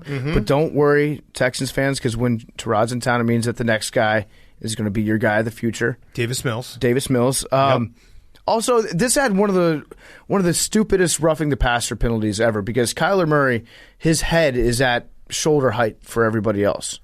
And there's no way to sack him when you're running upright at him. It's impossible to hit him in that strike zone, which is like below his shoulders and above his waist. Right. It basically doesn't exist. He's got the smallest thorax of any NFL quarterback. And so he also wears these he wears the towel that hangs out, and it looks like it's flag football. Where when Kyler Murray, if you pull his towel out when he's in the pocket and throw it on the ground, that should count as a sack. That should absolutely against count as Kyler a Murray, sack. because otherwise you're just going to hit him in his giant helmet or hit his knees. Yes. Kyler Murray also, put this in the memory machine here, Jake. Kyler Murray is Mr. September-October. In his career, he's 17-6 against the spread in October and September. When do you want that? Well, on Thursday, but also next year. When Pre-week September one? comes. Pre-week one? Yes. Okay. But Thursday we have our last chance. Got it. That's pretty crazy. Yeah, that's great. I love those games between the Packers and the Cardinals. They always remind me of that Aaron Rodgers, Kurt Warner game. You remember that one? Yep, which was incredible. Yeah. So that's going to be, I'm going to bet the over on that one Thursday night. Yes. And you know what? The NFL owes us this. You owe us a good game. After a bad Roger weekend. Goodell. Really, 2 weeks. 2 weeks in a row of subpar Sundays. You owe us a Thursday night shootout. That's a fact. Rivalry. And Cardinals are also 7-0, last undefeated team. I think I saw a stat that was there's a 90% chance to go to the playoffs. So, I don't know. That's cool. Seems high. Seems high, but also I was looking at the list of last teams undefeated, and pretty much every single one of them goes to the playoffs if they get past week 5. Yeah, so let's look at their schedule. Let's predict their first loss. I'm just going to say this Thursday. Okay. I think Packers. I will say, so I hope they beat the Packers. And I'm sure, then I'll just say whatever's after the Packers, letdown spot. Yeah, Okay. at 49ers. That's perfect. Yeah, they're going to win a shitload of games. I'm looking at their schedule right now. They're going to win. They still have to play. They still get to play the Bears, the Lions, the Panthers. They're going to win a lot of games. They are. It's going to be if they beat the Packers on Thursday, it's going to be tough for them. I guess the Bucs still only have one loss, right? So yeah, the Cardinals are really fucking good. I don't really know what else to say. This game sucked, and the Cardinals are really fucking good. J.J. Watt was right. How about us in the national media stop saying that they're soft and just say that they're really fucking good? They're really fucking good. You're really fucking good, They're J.J. really you fucking happy? good. You bully? Yes. And I'm very sad about I'm not sad about it, but I'm more sad that I have to watch the Texans.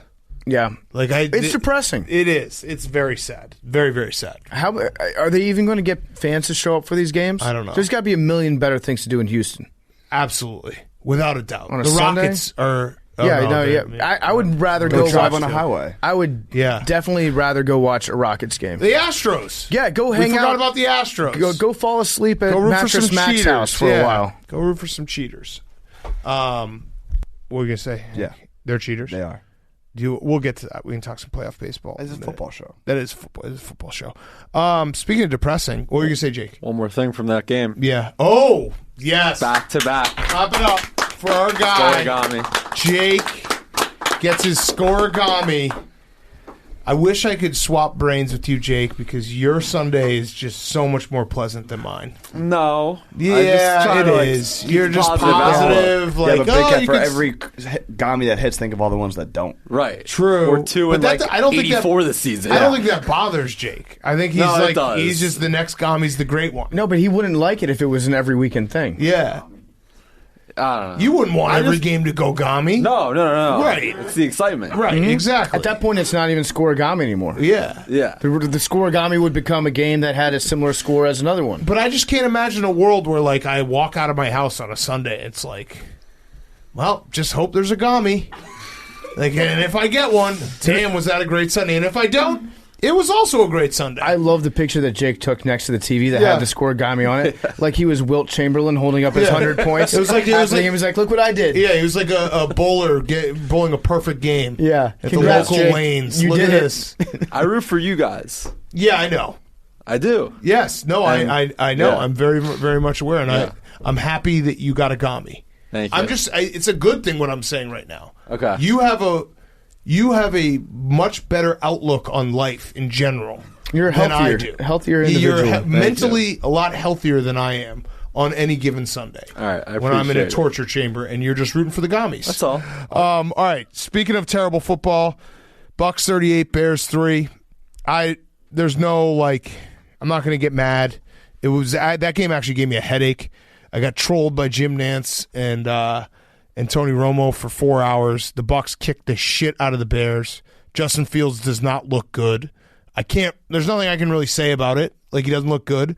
I could say maybe the fact that he didn't know his starting right tackle wasn't playing until he showed up to the stadium. That was probably not great. And also it just snowballed. Maybe if Cole Kmet catches that ball on 3rd and 8 on the second drive of the game, it's a totally different game, but that's just the way it goes. This one was a big-time Bruce Arians revenge game. Oh, so yeah. he was pissed off still that he didn't get that job when he did the interview. And was that when they hired Tressman? Yeah, so it was the fake press the conference. mock interview, the mock press conference that he refused to do. And Tressman, by the way, it's a bad. You always can tell the Bears are really getting the shit kicked out of them if the name Tressman starts to trend on Twitter, and it did. Yeah, so it was trending he all definitely afternoon. caught a stray on that one. Yep. But it was major like Bruce Arians vibes where he holds grudges against everybody. Oh, yeah. In the NFL, so he will find a reason why he's going to run up the score on you. And shout out, by the way, to the guy in the front row that got the Mike Evans the touchdown ball from Brady's 600th career touchdown pass, and then the equipment guy from the Bucs walks over and was like, "Hey, that's a pretty important ball. You mind just hand that back, buddy?" And the guy just gave it up to him. Mm-hmm. Then we find out that thing is worth 6 figgies. Yep, easy. They bullied that man. Out of a huge payday. Well, Mike Evans, what a fuck up. How do you not know that? Also, how many balls does Brady need? Does Brady actually hang on to every single one of these milestone balls? Because he's just going to throw 700 passes easily, and then the 600th one isn't going to mean shit. Correct. No, I agree. Like, what happens to ball 500 after this? That's what this dude should demand. He should be like, if you throw 700, you need to send me this ball have back. thrown 500 though. Yep. There's one that's thrown 600. That's true. Mm-hmm. That's That true. is true. Would you give it back to Brady? Yeah, personally. What do you mean personally? Like, I wouldn't hand it to the ball boy. I'd be like, Tom, here's my number. You want to meet him? You should hold out for a meet. I'll come give it to you. We can go out to dinner. I can stay over for a few weeks, month, year, adoption, whatever. Just become the new Antonio Brown. Yeah. But yeah, I would give it up to him. It was bullying. They bullied that guy out of that ball. Yeah. It was a painful game, though. It was terrible that it was, in addition to the replacement game ball, the Bucs gave fan Byron Kennedy a $1,000 gift card to their team store. That was cash? Barstool Sports lawyer right there. They didn't even give him Christ. cash. They gave him store credit for the ball? Wow. Dude, Brady, you have a lot of money. Give him something. But that's why once you give it to the equipment manager, I know. he But loses. Mike Evans fucked up. Like, Mike Evans, you got to know. You got to understand the moment and not give away that ball. There may be legal precedent that even if he did keep the ball, that he couldn't keep it because of like a lawsuit. Billy like, just decided. This is a Billy just decided that. I like that. Like, what's the Billy, precedent? I like When you this. say No, I precedent, means think that there's that- What is the case law. legal precedent? Means it's happened before. I think When there's did it legal happen? precedent that if you take equipment from You're an saying NFL precedent or president? precedent What's the precedent? that if someone were to take when did it happen? equipment from, I don't know, but I think there is. Billy's anticipating that it's happened Like, before. if at that some guy point. were to run I out don't of the fully know what stadium, precedent means, but I think that means it's happened before. Billy's there's using precedent. it Right. in I'm the form saying of like president. his gut hypothetically, feeling. saying president? I feel like what is so controversial about that? You're saying just- like You're saying there's legal precedent, but President or you precedent? don't have any to I'm show. trying to find it, but Got I it. think that's why you couldn't just walk out of the stadium with the ball. I think you can. I think once you take possession and you make a football move, that football becomes because you. it's all stamped with property of whatever team, all the balls. But if So, somebody no, hands it to technically- you, like the balls we have in the office are all stamped property of Buffalo Bills. No, there's a logo on Washington. it, but it doesn't say property of. It does. Oh. You sure? Wow. Yeah, well, look when we go back to the I other think you're office. just making that I'm up. not. It's literally a Billy, stamp. I'm on your side. Thank you. I'm on the right side of history. I think if you take the ball and you hold it close to your body and you don't give it up, No, Billy's right. They can't take it from you. I'm They on your can't- side, That's Billy. assault if they took Let's it from fucking you. ride, bro. Let's go. Yeah. Either way, this game sucked. Justin Fields does not look good. I don't know. I'm. People are gonna tell me he's the worst. I'm gonna wait till he has a real coaching staff. And I know you're like, hey, didn't you just say that about Tua? Yeah, that's how fandom works. I'm gonna wait and see because I have no other option. And if he is not good, then everything's just terrible, terrible, terrible. I think that this season you can't judge what Justin Fields is doing. I have a stat that makes me feel better about him, though. He's been sacked 20 times. The record is 31, David Carr. I still think David Carr could be good. He got I have gun another shy. stat for you. The last rookie to have At 3... football? Yeah. You think David Carr could be good why at not? football? Yes. He had sick arms. Okay. The last rookie to have 3 interceptions and 2 fumbles was... Josh Rosen. I still think Josh Rosen could be good. Okay. So I'm not giving up on Justin Fields. No. I'm fucking standing my ground. You can't judge anything Justin Fields does this year because obviously the situation with the Bears could be a lot better right now. Probably saying that as an understatement. But you can go into next year and be like, he's got an offensive coordinator that will take advantage of his skill set, and by skill set I mean running plays that work. Well, and it's a very bad combination of an offensive line that can't really block, Justin Fields processing not being that quick right now, waiting for receivers to get open, and it's a receiving core that never gets open. So that's how you get a result like today where the wheels fall off and it looks terrible. The only thing I can hope is that Matt Nagy gets fired soon. Put us out of this misery. I think if it had gotten worse, he might have gotten fired this week. If it had gotten real bad. 38-3. If it had gotten real bad. 38-3 wasn't bad? Yeah, if he had one play that he ran like towards the end of the game, that was an absolute clown show. Not in Billy's sense, but like if he did it to himself, like ran a fake field goal that got switched into a pass that got intercepted and returned for 6. If there was like some signaturely comically bad play that he had ran, I feel like it could have been this week. If the Bucs had wanted to, they could have won that game 60-3, 60 probably. Like it was, they put the Bears out of their misery by not really running a real offense in the second half. It was a very, very bad game. The Bears are not even close to like a real the real teams. Yeah. Oh, how about Tracy Wolfson? Running a 5-minute mile. Crazy. So they just dropped that on us out of nowhere. That Tracy Wolfson came in second place in like the Tampa 5K that they had in the morning. Yep. And she runs a 5-minute mile over the course of 3.1 miles. What the fuck is that about? Crazy. Shout out Tracy. At any point in this broadcast, did you say Tony Romo, you're insufferable? No. Really? I have not. Oh. I hate him though. They were trolling. I know, that's everyone. what I'm saying. I know, no, they're terrible. I did say they were trolling us. They were trolling us. So they've expanded their repertoire. It's no longer just about like golf jokes between the two of them. Now, if they ever want to get under the other guy's skin, they just make a comment about how rich the other person is. Yeah, like Jim, you've got houses in every state. Here's the thing, though. You don't pay taxes. This game, you like the Romo and Jim Nantz trolling Bears fans. Like, I can't get mad because the Bears were the reason for it, because by halftime they were like, well, we got to run all of our best material here because we don't have a game to talk about. It was the entire second half. I had a headache watching it because it was like, this isn't even football. The Bears can't do anything and the Bucs aren't even trying anymore. There should have been a running clock in the second half. It was so bad. It was so bad. I just flush it out. Worry about it next week. I think the Bears are probably going to beat the 49ers next week. So I'm already back. Welcome back. There it is. Yep. Well, you don't think so? What's the weather going to be like next week? It's going to be in Chicago. Probably a nice They're going to brisk shut day. out the 49ers? What? Are they going to shut out the 49ers? Maybe. Then maybe. Why are you saying because the Bears can only score 3 points? Yeah. They have gone, I think, like every game this year under 200 yards passing. So we're like going backwards in football history. I mean, it would be great if we got a fucking 3-0 game out of it. Yeah, I'd be fine with that. Win's a win. 4-4. I'd convince myself they're a playoff team. Yeah, they stink. All right, Eagles, Raiders.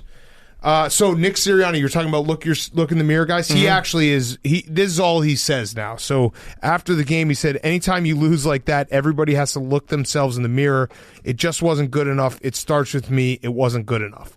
That was like Nick Sirianni basically opened up a coach's cliche handbook and started reading from page 1. It starts with me is a good one. Yeah. I would have liked it better if he had said it starts and ends with me. Yes. That's even better. But yeah, Sirianni, he's the opposite in every way of Bisicchia. Yes. Are we pronouncing Foxhole that correctly? guy. Sirianni's not a foxhole guy. No. Not a foxhole guy. No. He's got his own foxhole. Yeah. That's got weird toiletries and lotions and hair grooming products. He's got great eyes, by the way. He does have good eyes. He's a good-looking man. Yeah, he is a good-looking man, but he's not a good football coach. I wouldn't want my football coach to be good-looking. That just tells me you haven't played enough football.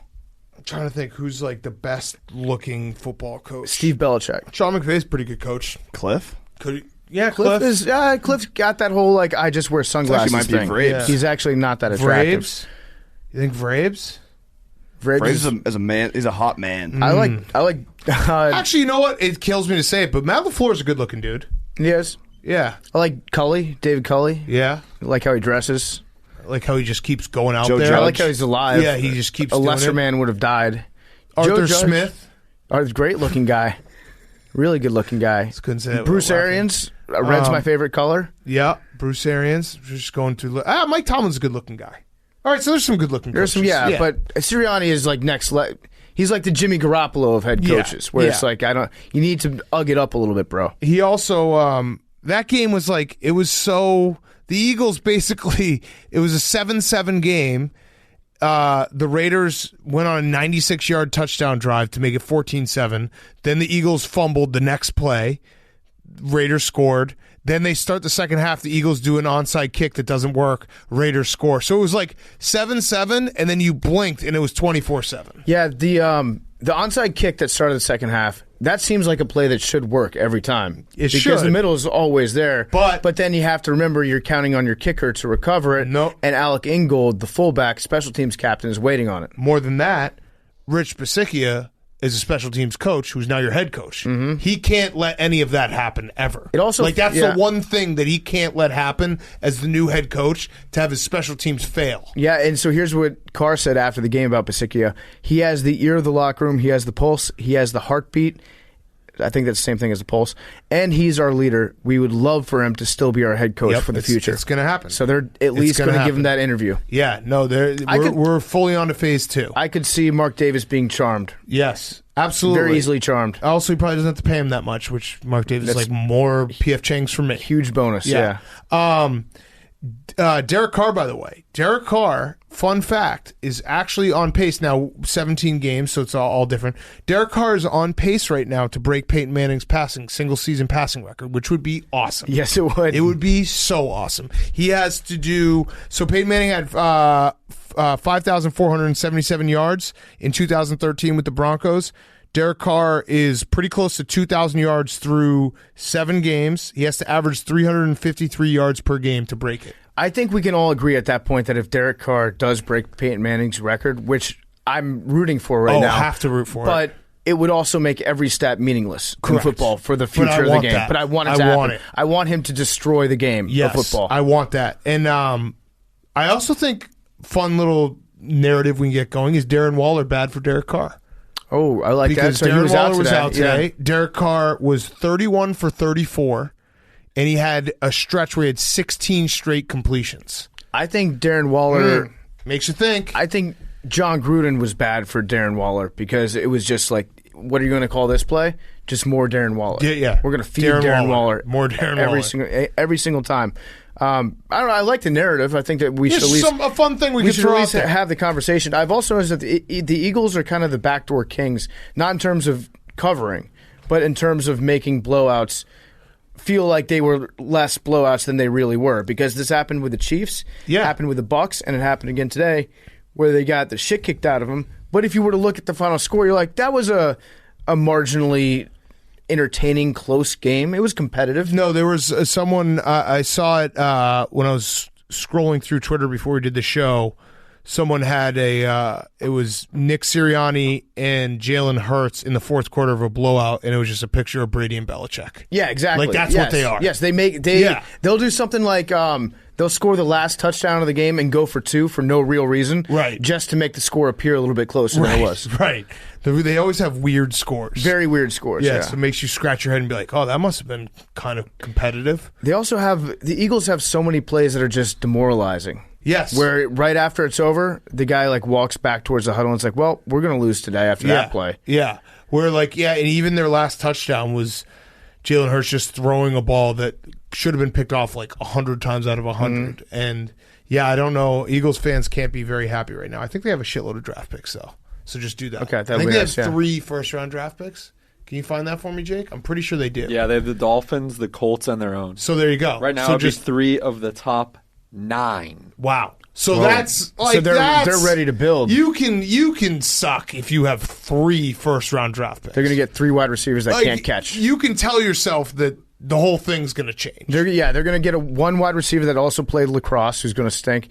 One guy that works part-time as an EMT, and he's going to quit after a year. Garbage guy who can be their kicker. Yeah, then a garbage kicking field goal picker. All right, last up, Rams, Lions. Let's clap for the Lions. They did everything they could to try to win this game. I would say Dan Campbell went hard in the paint today. He went so hard in the paint. He fucking left everything out on the field. 2 fake punts, onside kick, going for it on 4th down, and they still ended up losing by 9 points. I think they're the best winless team in history, though, at this point in a season. Yeah. I think that they're going to turn every game into a street fight where they're just going to they're going to play like they have nothing left to lose because they don't, and Dan Campbell is just going to like do crazy stuff, and eventually it's going to work out. So what he's doing is obviously like being as aggressive as possible all the time, and there's going to be one game where every single aggressive play that he makes is going to work. Yeah, and then that'll be their one win on the season. Everyone will be happy and will cry. It was I'll cry. They did everything they could to try to win this game. And I know that sounds very stupid to say because they're all pros and they're out there trying to win. But, like, if you watch this game, the Lions were doing the biting the kneecaps, that actually happened. They were trying so hard to win this game. They were stealing possessions. And it just turns out they're just way less talented than the Los Angeles Rams. They were getting into fights. So, Sewell went after Aaron Donald. They are taking on that mentality of right. Listen, I'm gonna be dirty as fuck, and we're gonna just try to shove each other. And like I said, Dan Campbell, if he was the coach of the Chiefs, I think the Chiefs immediately rebound. Yeah, and all their problems would be fixed. Yeah, just a hard nose. Let's play a game called Let's Try to Find the Lions a Win because I would like them to win one Sunday. I think it's coming soon. Yeah, this really? Sunday. Who are they playing? The Birds. Oh, okay. At home. Which bird? They could win that. Eagles.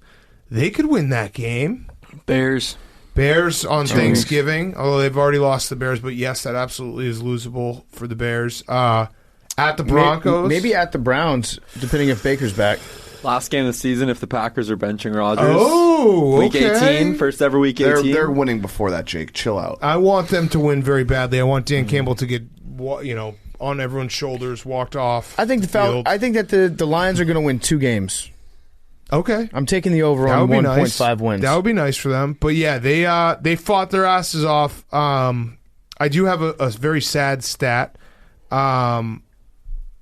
Actually, you know what? I'm not going to say it. I'm not going to say it because he's our friend. Jared Goff's our friend. So I'm not going to say it. And it looked like Dan Campbell turned the keys to the offense over to Jared today. He did. The Rams have also never lost a game where they've been leading at halftime, which is crazy under McVay. That's an insane thing. And then the only other stat I had was the only player in Super Bowl era to have 8+ touchdowns and 800 yards in the first 7 games of the season is Cooper Kupp. He's the only player to do that in the Super Bowl era. That's insane. He had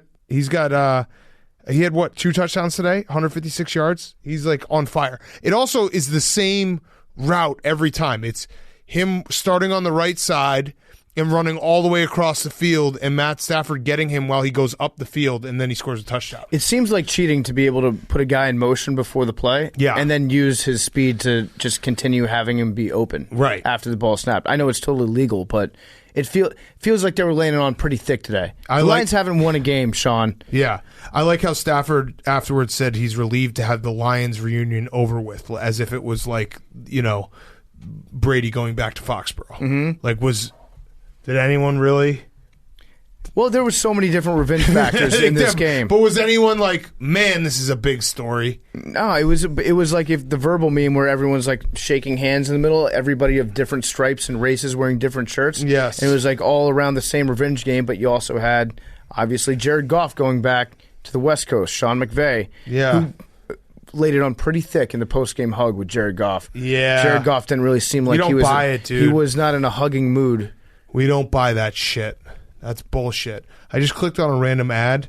Old celebrities that you can't believe are still alive. Old celebrities you didn't realize are still alive. Ed Asner. Did you know that? Yeah, he's still alive. He's still alive. What about Betty White? What's Ed Asner from? I don't know. He's that bald guy, right? Estelle Harris, still alive. Who's she? Costanza's mom. Oh, yeah, she's hot. Yeah. Buzz Aldrin. No, Buzz Aldrin's dead, right? No, Neil Armstrong's dead. Armstrong's alive. This is a great slideshow. Robert Wagner.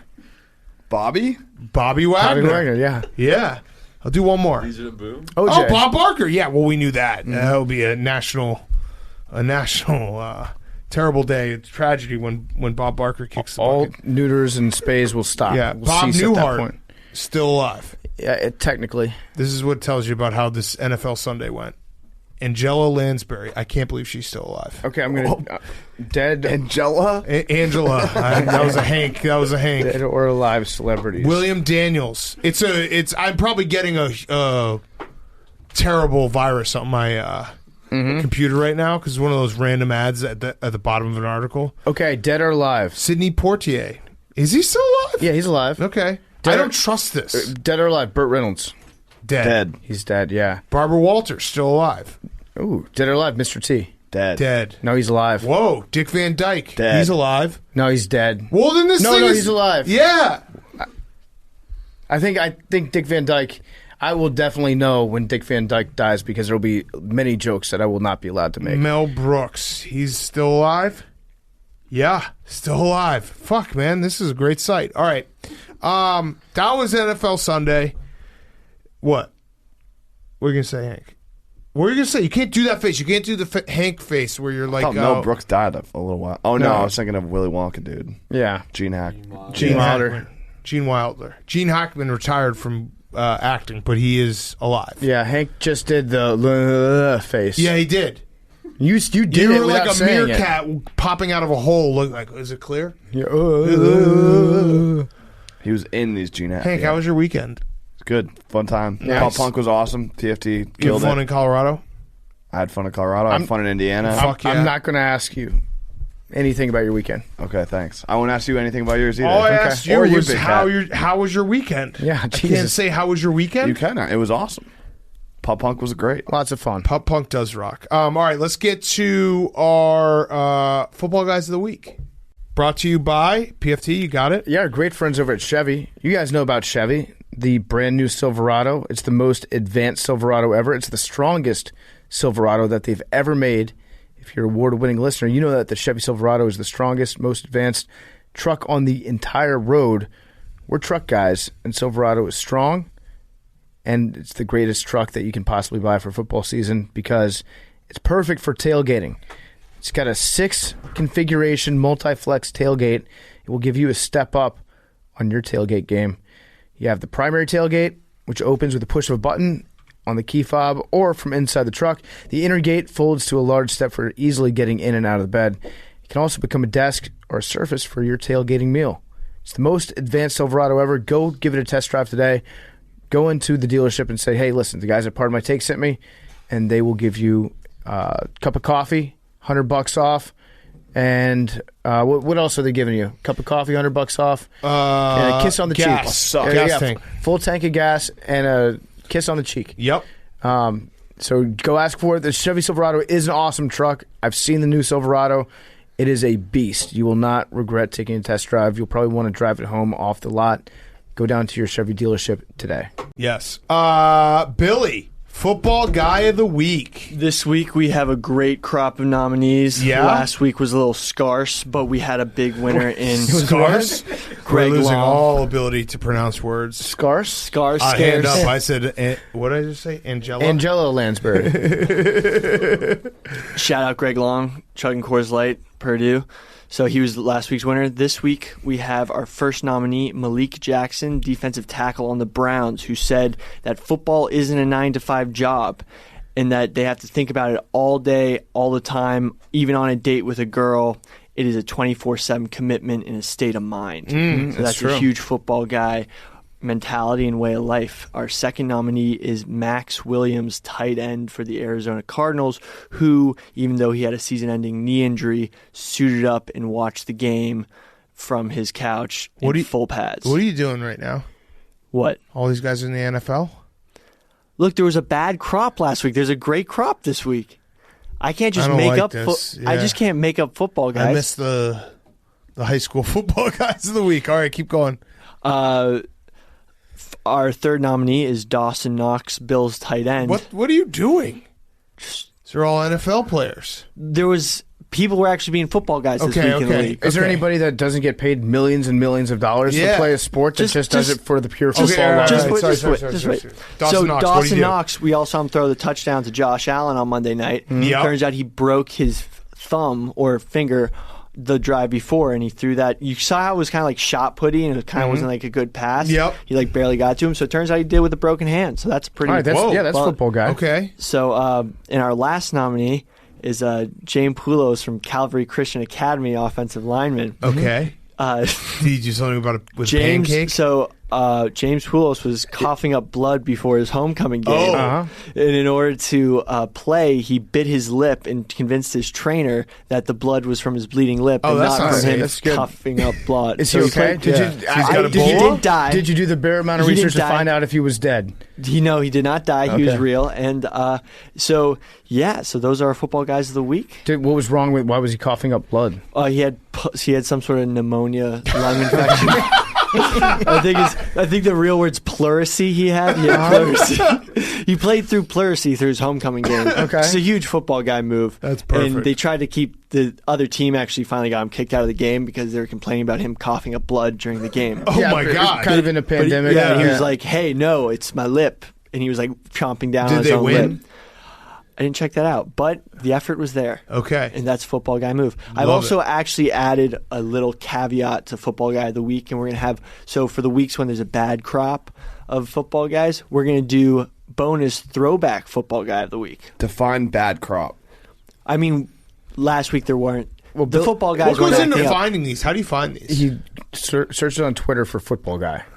No, there's also other stuff you have to look through. Yeah. what other What are the resources? documents? You have to just find the stories, too. Yeah, how do Right. you find those? Well, sometimes there's not that many submissions and there are not that many football guys. If Got you it. look at last week, there wasn't that many The thing football is, though, guys. with Billy, I don't think he realizes when it's a bad crop until he says them out loud, and then we you give him can- I like feedback. You last can week's tell. You can crop. tell when I have to really dig into the bag into high school football stories. So, So- I like- now I like we're gonna high go school football old stories. school. I like the no, old I'm just school. going to add the old school because I you would know, like one old school a week. that's what I'm doing. Okay, perfect. So this week we had a fan once called Mike Ditka a baby on a call in a radio show, and Mike responded by giving the guy his office address and telling him, "You tell me what time and when, I'll whip your ass." Yep. So just an old school football guy Yes. story. So we're going to be adding those in every week. Yes. So they'll feel Okay. good. Nice. Beautiful. Thank you, Billy. That was job, pleasant. Billy. Perfect. Yeah. All right. Let's I'm do going to our. vote for the high school kid. I'm I gonna mean, the vote for guy played Ditka. through pleurisy. The old school one won't be on the voting card. Oh fuck! All right. So the Bears can't win anything. Sorry. All right. Let's finish up with Who's Back of the Week, brought to you by the Cash App. The stock market is back. Investing through Cash App is back. Buying and selling Bitcoin. Download the Cash App. Enter the referral code Barstool. You receive $10, and they will now send $10 to ASPCA when you download the Cash App from the App Store or Google Play Store today. Go download the Cash App. Okay, Hank, Who's Back of the Week? All right, my who's back of the week. My who's back of the week is people getting madder. People getting mad about lists. Okay. Oh, yes. The NBA released their 75 greatest players of all time. They added a bunch of current players to the old list that I think they put out in like the 90s. Yep. And people are very mad about some of the selections, some of the people who didn't make the list. Klay Thompson's publicly mad about it, but kind of being cool about it. Kyrie was on the list. Like, I don't know if you guys saw this. There was NBA on their website put out. They made highlight packages for all 75 players, and they made one for Kyrie, but then he didn't make the final list. And then on the website, the link to the video is gone. Oh, so there's some shady shit going on there. Dwight Howard didn't make it, even though he has a better resume than Anthony Davis, who did make it. Oh, that's why they got were mad at each other on yeah. the sidelines. Coincidence? I think not. So wait, go back to the Kyrie thing. People are thinking that he was going to be on the list of 75 best, and he was taken off at the last minute. PFT, I'm not even like people are doing their own research I'm not a on conspiracy Kyrie. theorist. I mean, you tell me, PFT. If you're the NBA, why would you accidentally if you're making a highlight package? It said the thing. It was like Kevin Durant, 75 highlight package. James Harden 75 highlight package. Kyrie Irving 75 best player highlight package. Why would you make that? Honestly, I would do it unless you did it before the season. Right. Then all this shit came out. Makes sense. But and also, then they put in like this fucking guy from the 70s that no one knows. We can all agree that it's the funniest that it happened Bill to Walton. Kyrie. Yeah. Like they could if I were in charge of the NBA, I would do stuff like this all the time to Kyrie so that Kyrie would be like, they're all out to get me. Right. And it'd be like, yeah, I actually am out to get Kyrie, but nobody will believe you. Bill Walton, unbelievable, probably one of the best college players of all time. Not that good was of a NBA. Yeah.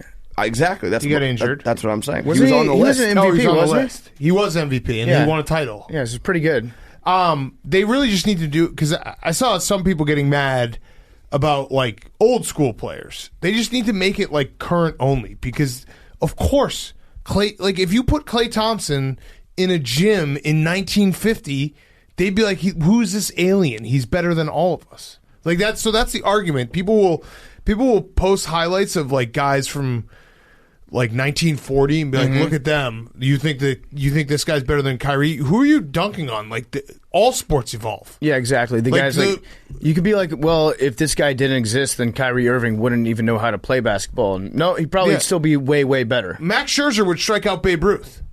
Like that, he would. Yeah, so, but could Babe Ruth strike out Max Scherzer, though? Probably not. I think he could. I don't know how fast did he throw. We don't know. We don't know. We don't know. They didn't have radar guns. But it is funny whenever they show, like, people are like, this guy sucked. Like, yeah, of course. It was 100 years ago. Yeah, but it's just really to spur conversations with your dad. Just it's good to be mad about a list. Yeah, look at the list and be like, hey, Dad, sorry I haven't talked to you in a while.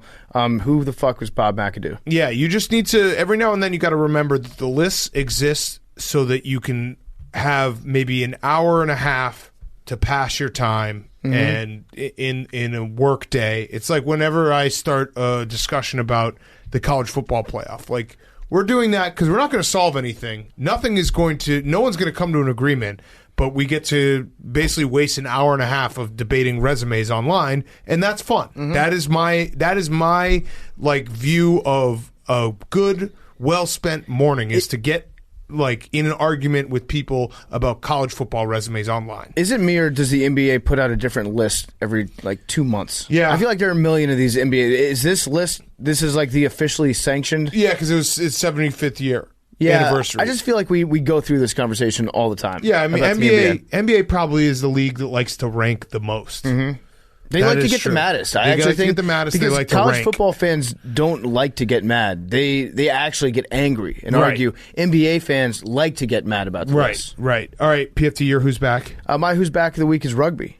Yeah, rugby's back because the USA lost, I think, 105-14 to New Zealand. So we finished in second place. Okay. Which might mean that we're in first place next week. It was bad. It was a bad game. We barely avoided being the biggest margin of defeat ever in the history of international rugby. Oh, damn. So, sport of the future. The second most? Sport of the future. Yeah, second most. Second most. Second most widest. in everything. Yeah, so it was fun, though. I got to go to FedEx Field, and I'm sure that the field won't be absolutely torn up for the next home football team game. But it was fun. Got to see the haka up front, close and personal. That is very intimidating. Seeing those guys get out there and do the tribal dance and shit. I think so. It was absolutely terrifying. The game was over after that happened. So, yeah, rugby's back. Congratulations, rugby. All right, my who's back is the Atlanta Braves. congratulations to the Atlanta Braves for making the World Series. I'm so happy this happened because I did actually start to feel bad that I said that on Friday. As first reported by Pardon My Take, the Braves didn't make the World Series. I think we're all rooting for the Braves against the Astros. Absolutely. But it's fun to have the Braves back in the World Series. It's been a long time since they made it. And, that's my Who's Back week. And, Hank, would you like to say anything about did the Red Sox lose because of Laz Diaz? No, they didn't. They lost because they couldn't score runs. They wasted all their home runs on grand slams in the first couple games. Mm-hmm. So, wait, did they win on aggregate? Probably. Maybe not. I think they might Maybe have. so. They might There's have. precedent that they could have. They might have, yeah. That would be fun if it was just like total runs over 7 games. I like the Braves, though. They're a fun team. They are I feel fun. bad for the sport of the MLB because, let's be honest, Braves, Astros doesn't really get the needle moving for a national audience. See, I'm not going to do that. You did that. I'm not going to do that. I did that. Yeah, I'm not going to do that. I'm gonna start dumping ratings in your face. No. You Yeah. don't think that the Astros moved the needle? Nah. Not even the cheating stuff? Yeah. Who wants to stay with the cheater? Everyone loves a villain. It moves you're got going to the watch COVID, when it's COVID ruined the fun of hating the Astros. It did. They did. It It kind of did. did You're because right. they didn't get their proper, the hatred tour. No, not at all. I'm very happy for Braves fans, though. It would be It'd awesome. be nice for the city of Atlanta to have a win. What if the Braves just started beating the Astros in the World Series, being like, this is for cheating for all those years? Like physically beating them up? No, like beating them. That would be sick. Like, Beating them, this yes. this is your comeuppance. We're going to take the biggest platform in the game. And We're gonna gonna use it lose every game. Yeah, we're going to lose the World Series just to exact revenge on you guys. That would be fun to watch. I would love it. Yeah. And then the poor Dodgers. Oh, so bad. So sad. SMH, as Magic Johnson said. SMH. Tough that Magic Johnson. He did not actually tweet that, right? Like Magic Johnson's not an SMH person. That was Well, he the texted person. someone, yeah. But the person that he texted, I feel like they added the SMH. Oh, you on. think they editorialized I think it was like a little flair that they put on there. Interesting. Okay. Billy or Jake? Then you wrap it up, Billy. My Who's Back of the week are Knicks fans. Oh. Holy SHIT. This viral video from their opening night win over the Celtics. You guys haven't seen it? No, I did see it, I haven't yes. seen it yet. They were going cray-cray. Podcast, Jake. New York is fucking back! Knicks are here, baby! The Knicks are fucking here, baby! Fresh out the garden, baby! We're taking it all the way! We had De Blasio! We had Cuomo! It was rough shit! But we had Run New York City! Ding bong! Tell me last time, KD, don't you regret not coming to the Knicks? Let's go, Knicks! It was great. Yeah. I Knicks love fans it. are crazy. I love it. I hope they don't lose this stamina. I hope they can do this for every single win that they have at home. Yep. I want all of 7th Avenue to be shut down. I want barrel fires. I want this to be just like a constant season-long thing. I agree. Hank, you were at that game. I was at that game. It was an awesome game. Experience, atmosphere. I've been to Knicks Celtics games like 3 or 4 times since we lived in New York. That was the first one where I felt like the Garden was live. Obviously, it was opening night, so that probably had something to do with it. A lot of scoring. The overtime was crazy. Evan Fournier had 4 threes by himself. The Celtics somehow matched him, and then Jaylen Brown missed a wide open dunk. Schroeder missed a layup, and the Celtics lost. So I mean, the Knicks they were going crazy because they got lucky. Whatever. They lost to the fucking Magic tonight. They lost to the Magic tonight. All right. Billy, wrap us up. My Who's Back is Mike Tyson. So over the weekend, it broke that Mike Tyson is going to fight Logan Paul sometime in February. Not a fan. Yeah, this is kind of... I don't know. Actually, I like Logan Paul because he works with us, right? I like Logan Paul. I mean, this is... Come on. You think Tyson's going to, Dude, it's so... Would you fight Mike Tyson? No, because he's actually dangerous. We actually were so talking in old. Denver the potential of you versus Hank Ruffinardi. We were also talking about you versus Big Cat. No, we weren't. Yeah, we were. I'm retired. So am I. I mean, I'd be down if we didn't have to train. If you didn't have to train? Yeah. Just show up and fight? Yeah, that's like... You're just talking about a fight. I know, You but wanna like, do it You're right just now? saying you want to fight Hank. You want to do well, it if right we now? can get like rough and rowdy money, that'd be sick. Oh, okay. Hank's a lover, not A a lot fighter. of money, No, but Hank. anyway, I fought for pride, Billy. I don't know about you. I thought... Never mind. You Anyway, fought for my pride. Yeah, true. Yeah. Well, that's the thing. Like, you can't fight Big Cat because Big Cat would just have you fight yourself. And you'd You would probably lose. die. You would get the shit kicked You out trying of to fight yourself would be. I don't want to put you in that spot. Prince Philip, dead or alive? Dead, bitch. Although he was a big AWL. Yeah. Absolutely love the fancy fuck lads. What do you got, Billy? Last thing? Pablo Escobar's hippos have been classified as humans under the court of law. I actually saw that. That's actually a cool fucking stat. Yeah, that is nice. That's That's a big it's step forward towards recognizing frogs as being people, too. Verbal meme. Small domino. People like cocaine. Big domino. Pablo Escobar's hippos get classified as humans. Hippos are humans. Get human rights. Whoa. Think about I like that. it. All right, number? 869. 97. Cam? 11. Hank? What's wrong, Hank? I don't know yet. Lakers. I'll tell you. 94! Oh, 94. All right, we'll see everyone on Wednesday. Love you guys. Talking away, so I don't know what I'm to say. I say it anyway. Today's another day to find you shining away. Oh, I'll be coming for your love, okay? Shining away. Oh, I'll be coming for your love, okay? Take on me, take me on. I'll be gone, and I don't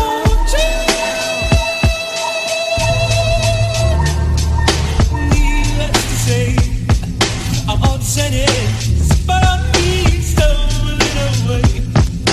Slowly learn life is okay. Say unto me, oh, it's no better to be safe than sorry. Say unto me, oh, it's no better to be safe than sorry. Take on me, take me on. I'll be gone, and I don't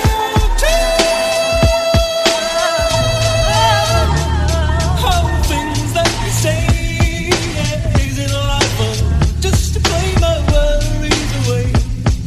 You're all the things I've got to remember. You shine away. Oh, I'll be coming for you anyway. You shine away. Oh, I'll be coming for you anyway.